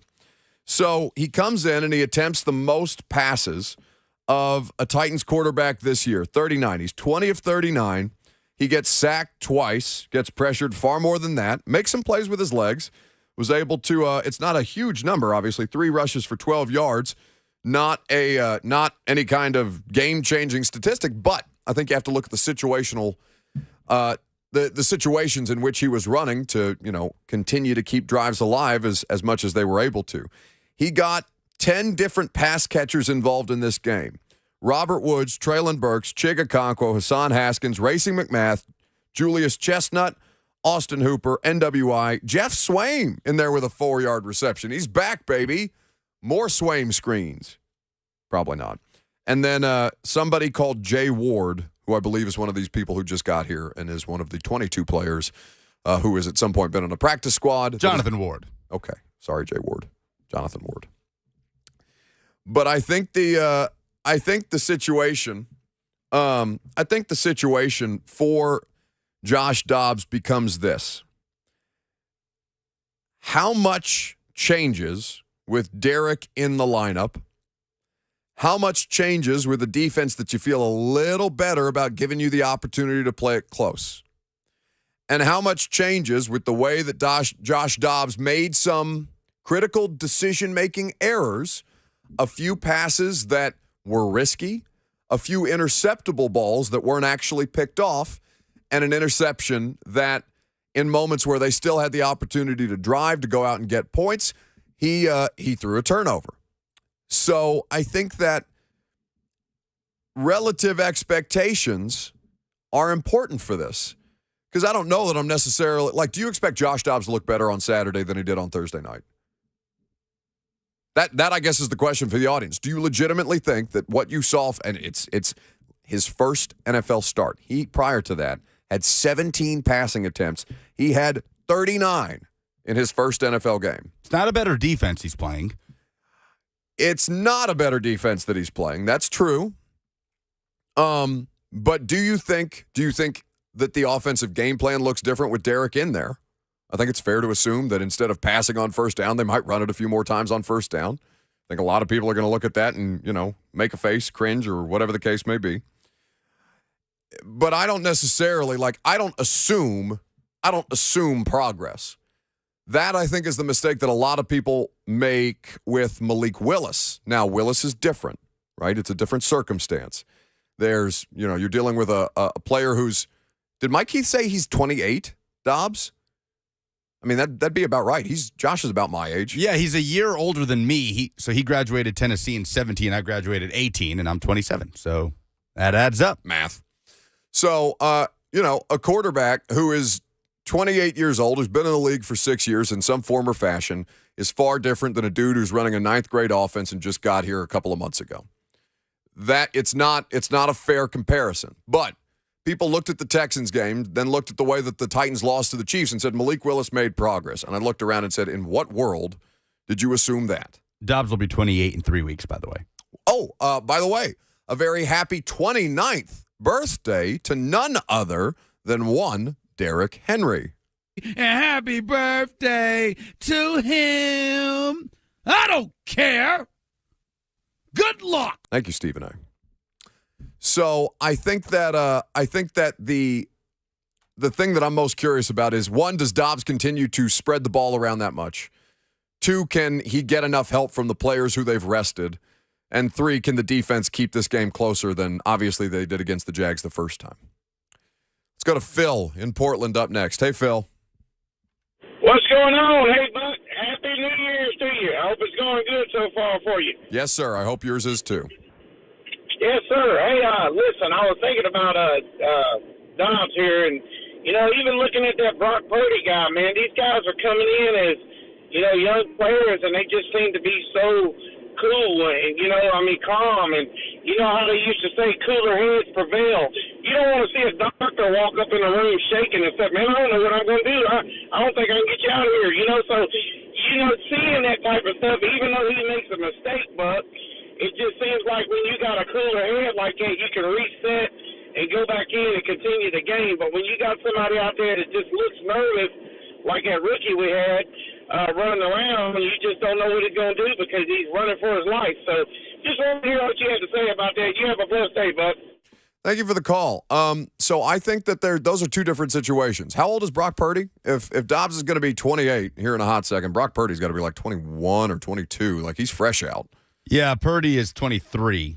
He just turned 23 a week ago. Yeah.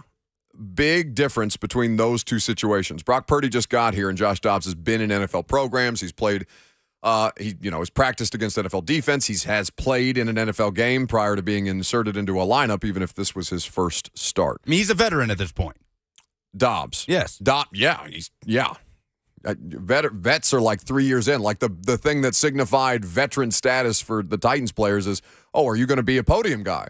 Like they don't put you on the podium until you're 3 years in at that point. 3 years is what an NFL veteran constitutes, and that's Josh Dobbs has been in the league twice as long as that. Yeah, regardless of if you're taking snaps in games, you have had a job in this league for 6 years. You're a veteran. Let us break for Titans offensive coordinator Todd Downing and Derrick Henry, who will be at the podium momentarily. As we await them, we will take more of your phone calls and discuss more the Titans-Jags matchup coming up next.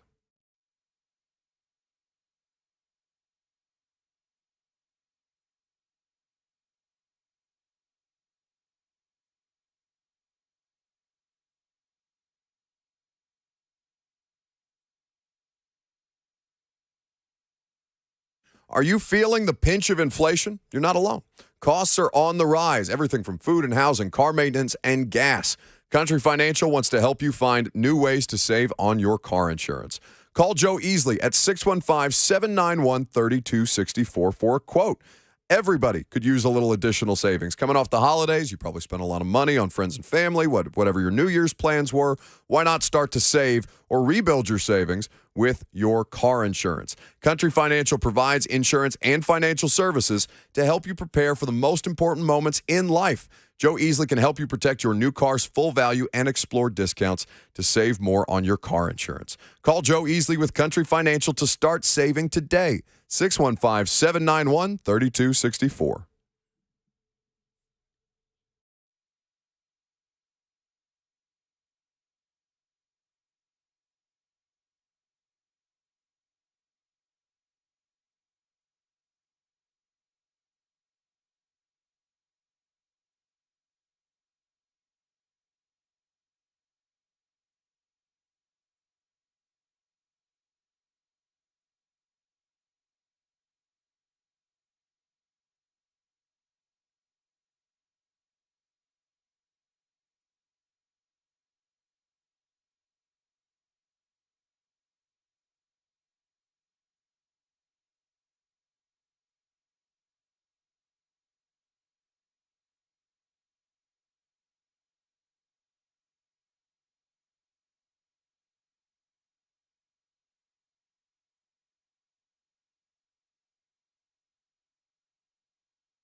Get back to your phone calls here in just a second, but Derrick Henry is on his way up to the podium.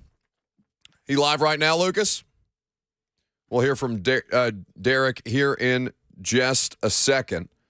Obviously, that's the thing that most people can count on to get right against the Jags, and it's not like Derrick was poor against the Jags in Week 14 from a statistical standpoint until you look at the turnover and say, oh, you were responsible for half of the turnovers that they gave away in that game, 2 of the 4. His fumble issues have become a point of discussion, and how he figures out how to correct this, or how they keep him from getting caught from behind or forcing fumbles from behind that way. I don't think Derrick's used to getting caught from behind. Doesn't happen a ton, but it has been a thing. And the idea of that he can easily figure out when the journey's over and understand that he's not how much further to fight. It's a really tough thing to ask for a guy who makes so many plays after contact. Ed in East Nashville is next. Hey, Ed. Hey, listen, I'm optimistic. I think the Titans can go down and get a win. But listen, let's be honest. It's essentially a playoff game. You're going against the hottest team in the NFL right now, who, by the way, if they win, they're in the playoffs. They win the division. You've lost 6 in a row. And this is essentially Josh Dobbs' second start. That's asking a lot of him. That would be asking a lot of Tannehill. Essentially go on the road and win a playoff game. That's basically what it is. I'm not saying the Titans can't do it, but it's asking an awful lot of Josh Dobbs. Well, sure, Ed, but I mean, would you rather ask it of Malik Willis? I don't think anybody else is looking around and saying, it's too much. These are the circumstances, man. They have to go out and win a game with what they've got. They haven't been able to do it in 6 weeks, more than 6 weeks at this point. They have not won since Thursday Night Football at Green Bay. So, yes, is it a lot to ask of him? Of course it is. But that is now the expectation for a player who has gotten his opportunity after 6 long years waiting on a bench. And a lot of times waiting behind the bench even as the third string quarterback or as a practice squad guy. Now, before we continue to take phone calls and head over to St. Thomas Sports Park for the press conferences, Zach Taylor, the Bengals head coach, is speaking to the media right now. Danny in the YouTube chat has mentioned that his commentary right now, Zach Taylor's, has been pretty amazing. Obviously, Danny, we're not going to have the opportunity to do that live on the air, but I'm certain that I'm going to check that out after I wrap up the radio show today before Greg Cosell and I do the podcast. But I would be curious to know what the Bengals head coach has to say about the circumstances that they were in, because he could provide a lot more context as somebody who was very much involved with kind of making sure that thing got stopped and that Damar Hamlin was taken care of properly. Trey in Nashville is next. Hey, Trey. Hey, what's up, buddy? What you got? Hey, I just wanted to say, I just wanted to give Stetson Bennett some praise, man, to come from where he come from, Jones Community College down in Mississippi, where I'm from, for him to take this step. You watching a movie, man. I hope he have good luck in the championship game, and what you think about it. Thank you. Have a good day, buddy. Thanks for the call, Trey. The Stetson Bennett stuff is interesting to watch, right? Like, I think you talk about a lot of expectations on quarterbacks, and then quarterbacks who have precious little expectation despite being a national championship winner. Stetson Bennett is a player that has earned everything at this stage, despite playing on one of the most talented rosters in college football, which you can discount him for if you want to, but that would be foolish to do. Kind of going back to the Dobbs thing, though, and the level of expectation that people have for him, I think there will be time for that. Right now, Derrick Henry's at the podium. Let's go to St. Thomas Sports Park Live. And, just always give God thanks for what you have. Because as a kid, we want to play this game and live this dream. And sometimes it gets hard, life gets hard, but at the end of the day, God put your situation for you to see it through and just have faith in Him and, and everything that's going on. Derrick, is there talk about whether or not games should be played this weekend, or is it just this is what we do? We are playing this weekend, especially this team with so much on the stakes. I think they handled that game and that situation very well on both sides, and the unity that they both showed with that situation that happened. But I think we still have to play. I know a lot of guys probably shook up by it. I was, the whole NFL, community and all the players and things like that. I know everybody around just praying for Damar, but I think we still have to play this game set. So, but at the end of the day, I think everybody's just praying for everybody's safety and want to be as safe as possible. What do you think sitting out a week, will help you with in terms of rest, rejuvenation, anything like that? Can you feel any bit of difference as you get ready this week?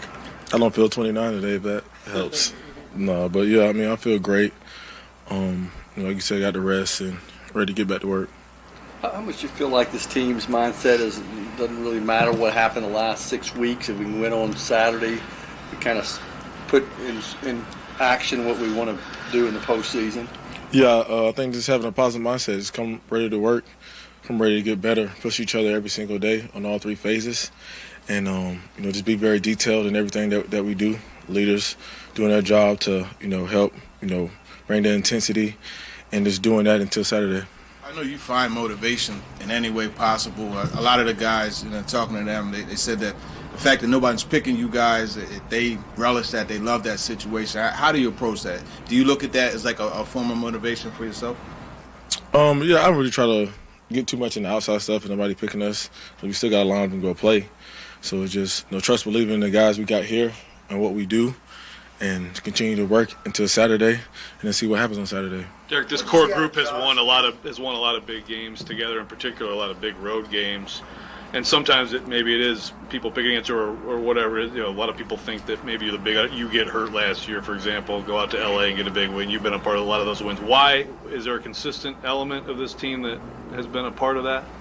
Yeah, I just think we trust and believe in the culture here, the guys here, and teammates, and our game plan, and and what we want to do. The style of football we like to play, and I think it's just wanting to get back into that, coming to work every day with a great mindset, positive attitude, and wanting to get better and pushing each other to be better. Just when we go out there, we execute and do what we need to do on Saturday. What did you see from Josh, the way he played Thursday night, and just kind of his approach in practice going forward? Yeah, man, just great demeanor, poise, taking control of the huddle, going out there, taking what the defense gives him, and he's had that demeanor since he's got here. And then being in there with him this week, he's locked in, and I'm excited for him. When you look back at that first game, do you see a lot in the first quarter that tells you how you guys can get going against them? Yeah, we had some positive plays. We're moving the ball. We just, had some self-inflicted wounds with turnovers and things like that. But I think you just watch that film and you learn from it. See the things that, we did well, and, try to go emulate that during the game on Saturday. But just the self-inflicted wounds, we can't have those. Aside from the turnovers, is there something else specifically why the run game was successful against Jaguars last time? I just think, guys coming off the ball, blocking, being physical, one-cut runs, everything that we preach about in the run game, and just trying to dominate the line of scrimmage. I think guys did a great job of doing that. And try to continue that until this week and, lead it to Saturday. You got any birthday plans? No, I'm just thankful to see another one. Is it safe to say you'd like a win for your birthday? Definitely, for sure. You got anybody in your friend group that is a Jags fan that would potentially trash talk you this week, or if they wouldn't be in your friend group if they're doing that? Got guys I went to high school who are Jags fans, but they don't really talk trash. Guys I played football with in high school, the Jags fans, they're all from that area. And the people around from my hometown probably Jags fans as well, but nobody talks trash. They probably will, during the game, but I won't hear them. But you've been impressed with what they've been able to do, and what do they do so well on? What have they done well defensively? They've been playing lights out. Defensively, I think they play very well together. I think they are solid from the front and all the way to their secondary. I think their defense lines are disruptive. Linebackers are fast. They're smart. They flow very well. Secondary, they tackle very well. Very experienced. And they they rally from each other anytime they make a big play. So they've been playing very well, I think, on all three phases, and it's going to be tough on Saturday. Derek, you've never been known as fumbler or anything like that. Are you doing anything extra in terms of ball security, anything individually in practice? Or? Yeah, definitely. I've been trying to do the best I can to work on it, harp on it. Me and Coach Drew's working on it a lot. Whenever we are doing anything with the ball, just make sure I'm keeping it high and tight, being conscious of it when I'm out there trying to fight for extra yards. That's, usually when stuff like that happens, you're not paying attention, and defensive players come from behind, raking the ball out, and just doing everything I can to make sure I take care of the ball and don't put us in no critical situation, when the ball comes out. That is Titans running back Derrick Henry ahead of the team's game against the Jacksonville Jaguars. So obviously the fumble, Derrick's career against Jacksonville is well noted. I think we can all agree that he's had a tremendous amount of success against the Jags in every opportunity that he gets. The thing that killed them, though, last time, there are a variety of things that killed them against the Jacksonville Jaguars last time, but I would say that the fumbles played as big a role in that as anything else. I looked at this. Do you know how many fumbles Derrick has had in his career, Lucas? Professional career? Professional career. So Derrick got into the league in 2016. Remember, he did play in 15 games his rookie season. He did miss a chunk in 2021. I'm going to say 2. Before this last Before stretch. this season? Now, fumbles lost. No, just fumbles. Let's just say fumbles. Right. I'll say 4. So Derrick had 11 fumbles in 6 previous seasons. The most that he had in 2019. In 2019, he had 5. I'm going to get back to that point later on, but in the meantime, the Titans offensive coordinator Todd Downing is at the podium. Let's go live to St. Thomas Sports Park. Football, he's passionate about it. Starting to see a little bit more of his personality now that he's in this role and the way he interacts with his teammates, wide receivers and tight ends in particular. And he's done a nice job, running the line of scrimmage and making some checks and protection adjustments and all that. So it's been fun to watch the progress. I guess, decide what to add to his plate this week as you go forward in terms of what he can handle of the offense and how he can get on the same page with the receivers? Yeah, certainly, it's paired with what we want to try to attack in Jacksonville's defense, so being able to kind of look at that together, see what kind of concepts may hit his brain or he has exposure with or history with, and being able to find that blend. So I think there's a balance there and certainly one input from him, as we go through this process together, and he's done a nice job of communicating. So from the turnovers, Todd, what do you think you guys can do better than in the previous Jacksonville game, aside from the turnovers? Yeah, obviously the turnovers is a number one, but we also had a couple times in the second half where we put ourselves way behind the sticks with kind of those self-inflicted wounds. So, we're going to have to stay ahead of schedule and make sure we're not putting ourselves, in bad situations. You and Mike have both consistently said that you intend to get the ball more to Traylon and more to Chig, but we haven't seen the all go with that. Shouldn't this be the kind of game where you're all in with the 2 most dangerous guys? Yeah, we hope so, and certainly have made attempts to. Just because the production hasn't been there doesn't mean the effort hasn't. So we're always looking for ways to get our playmakers the football, and this week certainly that's paramount. Will he potentially maybe help back a little bit in the second half on Thursday just to limit his snaps coming to this one, or maybe what was going on with that Thursday night? Yeah, certainly we were trying to be competitive and go win that game, but you want to be intentional and purposeful about, people's rep counts or maybe what you were showing at a certain point and things of that nature. It's also an evaluation process for Josh, and so there were a lot of things that factored into that.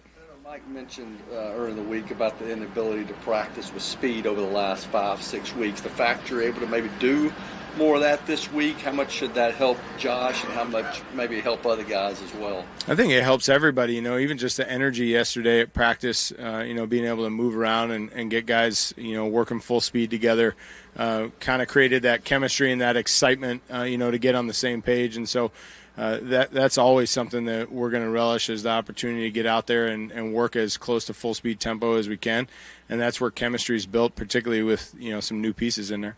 You mentioned the reps. How does that work as far as regulating who's going in, what packages, et cetera? Is that something, a conversation yourself with the position coach, Mike Vrabel? Like, how does that whole thing? You mean game day or throughout the course of the week? Yeah, so we do a lot of tagging out of our personnel groups, meaning we'll tag specific players that we want in there. And so we try to handle it as best we can through that. But then there's dialogue throughout the course of the game. If there's a certain player that we're trying to, see on a certain route, or he's maybe playing a little faster than somebody else is, or more physical. So you make those in-game adjustments. Some positions it's a little bit more relevant than others. Derek's going to go until he's too tired to go, but certainly at the wide receiver and tight end positions, that rotation can be a little bit fluid. Is there a build up for that leading up to the week leading up to the game, as far as general, okay, this guy, we got to make sure he gets this amount of reps, we're going to get him this amount, etc.? Yeah, I think it's hard to put a certain rep count, goal, if you will, because you don't know how the game's going to go. So what you try to do is, as you're game planning, you try to balance it out or handle it within those personnel groupings to say, okay, we have enough in the game plan for so-and-so, we have enough in the game plan for so-and-so, and it kind of, matures from there. So it's all part of the process of figuring out, what tools are going to be available and, how we can use them. You had a season high in pass attempts against the Cowboys. How much of that was a product of Derek not being available versus wanting to get a full look at Josh and what he can do in the pass game? Yeah, I think certainly both contributed. Wanted to be able to see what Josh could do with his opportunities. Wanted to be able to try to get some guys opportunities on the outside as well. And then when you don't have Derek back there, you're not quite as tempted to turn around and hand it off as much as you can. Just say Traylon has done this year, given he spent so much time off the field. How has he maybe been able to overcome that? And progress, in your opinion? Yeah, it's been a process. There's been challenges to Traylon's kind of back and forth availability, and I think that Rob Moore's worked very hard to try to help him kind of understand the nuances of this offense and some of the challenges of the position at this level. Some things technique-wise that he wasn't really able to work on too much, whether it be the early part of his development preseason, and then when he was unavailable for a little while during the season. So, that's been a journey for him, but I think he's worked very hard and he understands the work that it's going to take to get where he wants to get. Very competitive guy, and, I believe he's on the right trajectory. Among receivers with enough receptions to qualify, Robert's got the lowest yards per target in the league. How much of that's him? How much of that's what you're calling for him? How much of that's quarterback?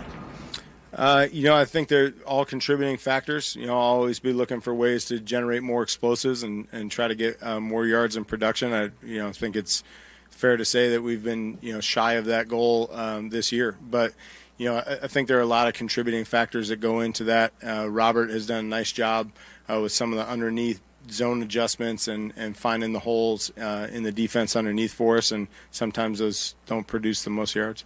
What was the, conversation like with Malik when he was told that it was going to be Josh, and how has he kind of handled the days since? Yeah, you don't get to this level without being a competitor. So I'm sure that there's, a competitive spirit in there that was a little bit stung by it.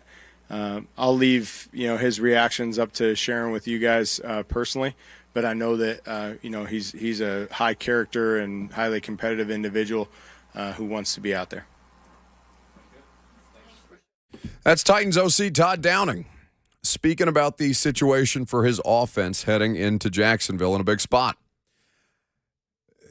I didn't hear very many complaints about the game that Todd called on Thursday night against the Cowboys. And, obviously anytime there's a lack of Downing complaining, it's surprising to me given the tone that many of you have taken throughout the course of the last two seasons. But how they build upon what they were able to get accomplished against the Cowboys, even though it was a 2-score loss. How much cleaner they can play to allow the offense to not limit their own possessions, and obviously the turnovers give your opponent more possessions the way that they did last time against the Jags. It's a fascination. I don't think anybody has more on the line than Todd Downing right now.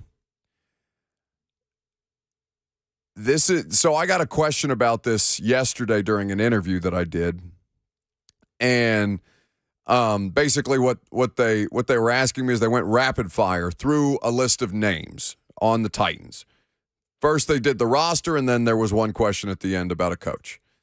So, it was names like Lawan and Tannehill and Bud Dupree and Robert Woods. Yes or no, are they going to be here next year? And they got to Todd Downing with me, and I said, yeah, he's probably – I'd put money on him being back. I really would. I think it matters. Every game, obviously this being the last game and last regular season game, potentially with a playoff game on the line, both of those two things can very much impact both perception and reality. But as far as like guys with stuff on the line and with the ability to keep their positions within the organization, it's more than just about the personnel. Todd Downing has to show that he can help this team win. He has done that in moments. They have been few and far between, and we all understand the circumstances about the roster, but I do think that he has unless this thing all goes, really to hell in the last game, or if they make it to the playoffs and we have another situation where it looks like Cincinnati, I would, barring disaster, I think that dude has a pretty good shot to retain his job next season. And that's just a hunch by you. An educated hunch, I would say. Kind of like, well, let's play this Peter King sound, shall we? Since we're making educated guesses about the future of this team. Peter King was asked about the Titans quarterback situation. And I think that for a lot of people, it's the biggest question of the offseason. I think understandably so, it's the biggest question of the offseason. But if we're making educated guesses about people's futures with the Titans, why not? Why would Todd be any different than Tannehill? There aren't enough jobs for the number of quarterbacks and or the number of agents of quarterbacks who believe that their guys are going to have a really good landing spot. Like, for instance, let's take Tennessee. What are the Titans going to do? The Titans have a lot of questions going into the offseason. A lot. They're not in great cap shape. Whoever goes there, if they do end up replacing Ryan Tannehill, my guess is they probably want to. But I also think that's going to be a financial decision. But so if you keep Ryan Tannehill and you're the Tennessee Titans, so don't you want to backstop him right now if you're Mike Vrabel with somebody better than Malik Willis? So those are the kind of questions that we just don't know now. Because, Mike, you raised the issue at the top. For Mike Vrabel to have bypassed Malik Willis to play in this game and perhaps to play next week, for a guy who's been on this team for 15 minutes, it says something resoundingly beyond today, and they can say whatever they want. I have no idea what they said last night or the other day about it, but they can say whatever they want. But the fact is, if you've got a quarterback who has been playing and who's been in the system all year, and you leapfrog somebody over him who, every team in the NFL had a chance to employ on the active roster and didn't, you then have to ask yourself the question, what is Malik Willis's role there for the future? So that's 1 out of 32. And obviously there aren't 32 places that have quarterback questions, but I bet you could think of a good 10 or 12 that have legitimate quarterback questions. That's Peter King of NBC talking about some future assumptions about what the Titans may be doing this offseason. Last call for phone calls, 615-737-1045. Jump in if you like. I'm Buck Rising. It's 1045 The Zone.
All right, so there's a lot of things we have to get to here in the last couple of minutes. 615-737-1045. Tennessee basketball had a big night last night, and a follow-up on a story from earlier in the show that requires much, much more detail, apparently. But in the meantime, Charlie in Franklin is up next. Always a pleasure. Hey, Charlie. Good afternoon. I've avoided this year of calling and complaining because I just felt like that it wouldn't do anybody any good. So, but I can vent now. If I can honestly say, 85 years old, watching Bob Reinhart for the Los Angeles Rams back in the 50s, that the Titans was the very worst team to watch in the history of pro football. This season? This season. Okay. The reason I say that is they legitimately should have won 2 games. They shouldn't even won 7 games. 5 of the 7 games, they just were absolutely lucky in the last 5 minutes of the game. Now, as far as saying all that, I like I said, I don't like to dismiss anybody. Worst job I ever had in my life was to fire somebody. But Todd Downing has got to go. If Todd Downing don't go, you're going to lose half of the fans in the stands. So financially, even though he might be a great coach, and I love everybody, but he's got to go. He can't. There's no way you can rehire Todd Downing, and he knows that, and you do too. You. That's why I called, because you think he's coming back. You can't bring him back if you wanted to. Oh, Charlie, you know the rules. 60 seconds on the clock. I hate that. Thank you for the call, buddy.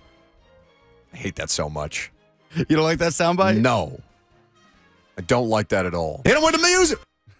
Like, what am I saying there? What happened? I don't know what you're trying to do there. I'm trying to do a radio show, I guess. Charlie. He's fired up.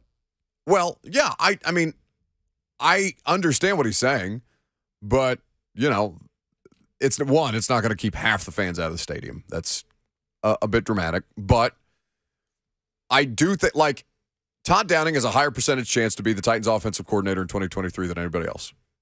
He has the job right now. Just by that fact alone, he has a higher percentage chance of being the Titans offensive coordinator next year. I don't know what Mike Vrabel's self-assessment, however he goes about his, performance reviews at the end of the season, when he has mentioned that he plans to make decisions like that. I don't know what that's going to look like. Who's to say? But I do think that there's a benefit of the doubt that's been given to the coaching staff all season long. And Todd Downing is on the coaching staff, and Mike Vrabel hired Todd Downing. We will see what happens. There will be time for that. In the meantime, the only thing that we have time for. What? Oh, okay. Why don't you tell me what's going on with the U.S. men's national team?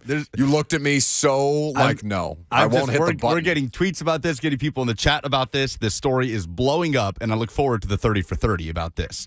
So let's refresh. Greg Berhalter, the manager for the U.S. men's national team. Yeah, whose contract was up a few days ago. Put out a statement yesterday on social media, this morning on social media. Yeah. This morning on social media, saying that somebody had contacted U.S. Soccer about an incident that between Greg Berhalter and his wife in 1991, when they were apparently 18 years old, that resulted in his own words, Greg, an altercation at a bar afterwards, where he ended up kicking his now wife, who was the girlfriend at the time. He said someone blackmailed him during the World Cup in Qatar. Said, hey, I've got these details about something that happened 30 years ago. Let go of Greg Berhalter, or else these get out to the public. So, and during the World Cup, the U.S.'s arguably most talented player, young Gio Reyna, who's not even 20 yet, didn't play much. Was told in reports afterward that he was going to have a limited role. He didn't have a good attitude about it, and there was a vote about whether or not to send him home. Bunch of drama after the fact in the World Cup. Wait, a vote by who? Like the team? Players. The players. Oh, yeah, they really? voted on whether or not to send him home, and ultimately they kept him. He had to make an apology to the team because once he was told he would have a limited role, he was loafing around, wasn't motivated, wasn't practicing with energy.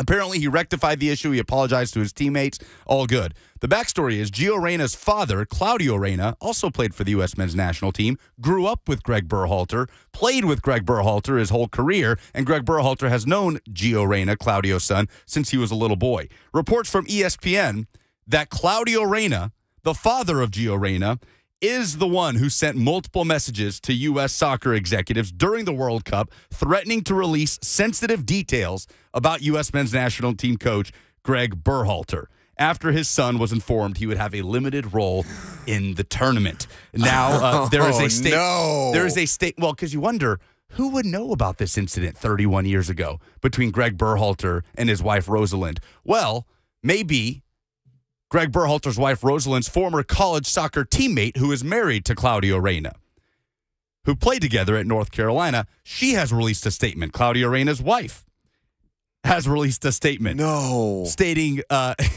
Danielle Reyna, saying she's the one that reported the 91 domestic violence incident involving Greg Berhalter to USSF sporting director Ernie Stewart after Berhalter's post-World Cup comments about Gio Reyna, that he told him he would have a limited role and that there was a team vote about whether or not to send him home.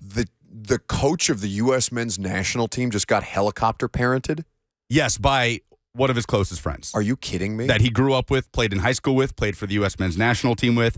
And then Danielle Reyna, the mother of Gio, said, but I want to be very clear, I did not ask for Greg to be fired. I did not make any threats, and I don't know anything about any blackmail attempts. No, all she did was reach out to U.S. Soccer and say, hey, by the way, this happened 30 years ago after Greg Berhalter's comments about her son. Claudio Reyna came out with a statement saying, I support my wife, Danielle, in her statement. I, too, was upset by Greg's comments about Gio, his son, after the U.S. was out of the World Cup. And I also appealed to U.S. Soccer in December, asking him to prevent any additional comments.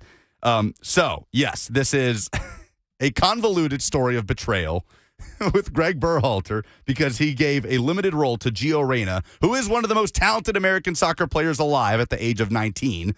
And Gio Reyna's parents, who know Greg and his wife very, very closely for many decades, ultimately were the ones that leaked a domestic violence issue from 31 years ago when Greg Berhalter was 18.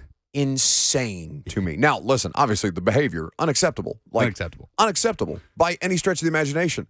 Fine, but the circumstances that lead us to find out about this 31-year-old incident are equally insane. Insanity. Pure insanity. Somebody wrote, is this 104.5 or Jerry Springer? I wish it was Jerry Springer. It sounds like a Jerry. That's a Jerry Springer storyline. The wives were college teammates. Greg and Claudio were childhood friends and teammates throughout their high school and professional careers.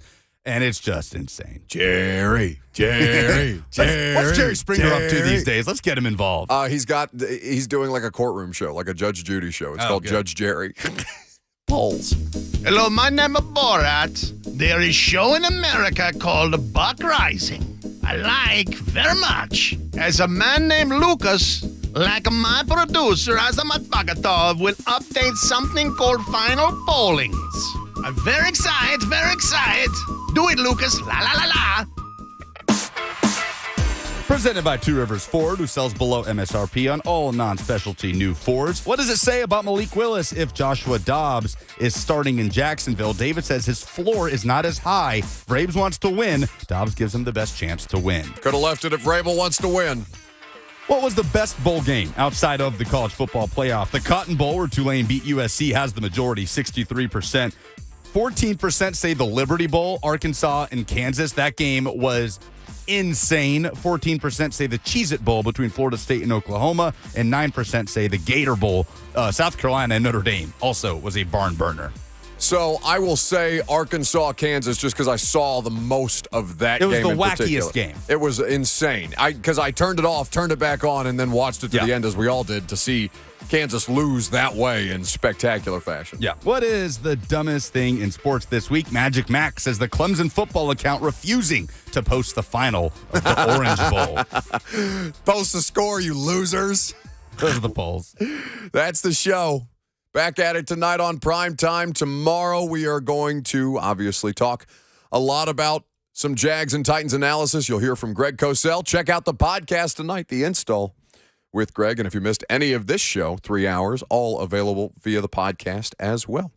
See you guys tomorrow morning, 10 a.m. Hit 'em with the music. Oh, I hate you.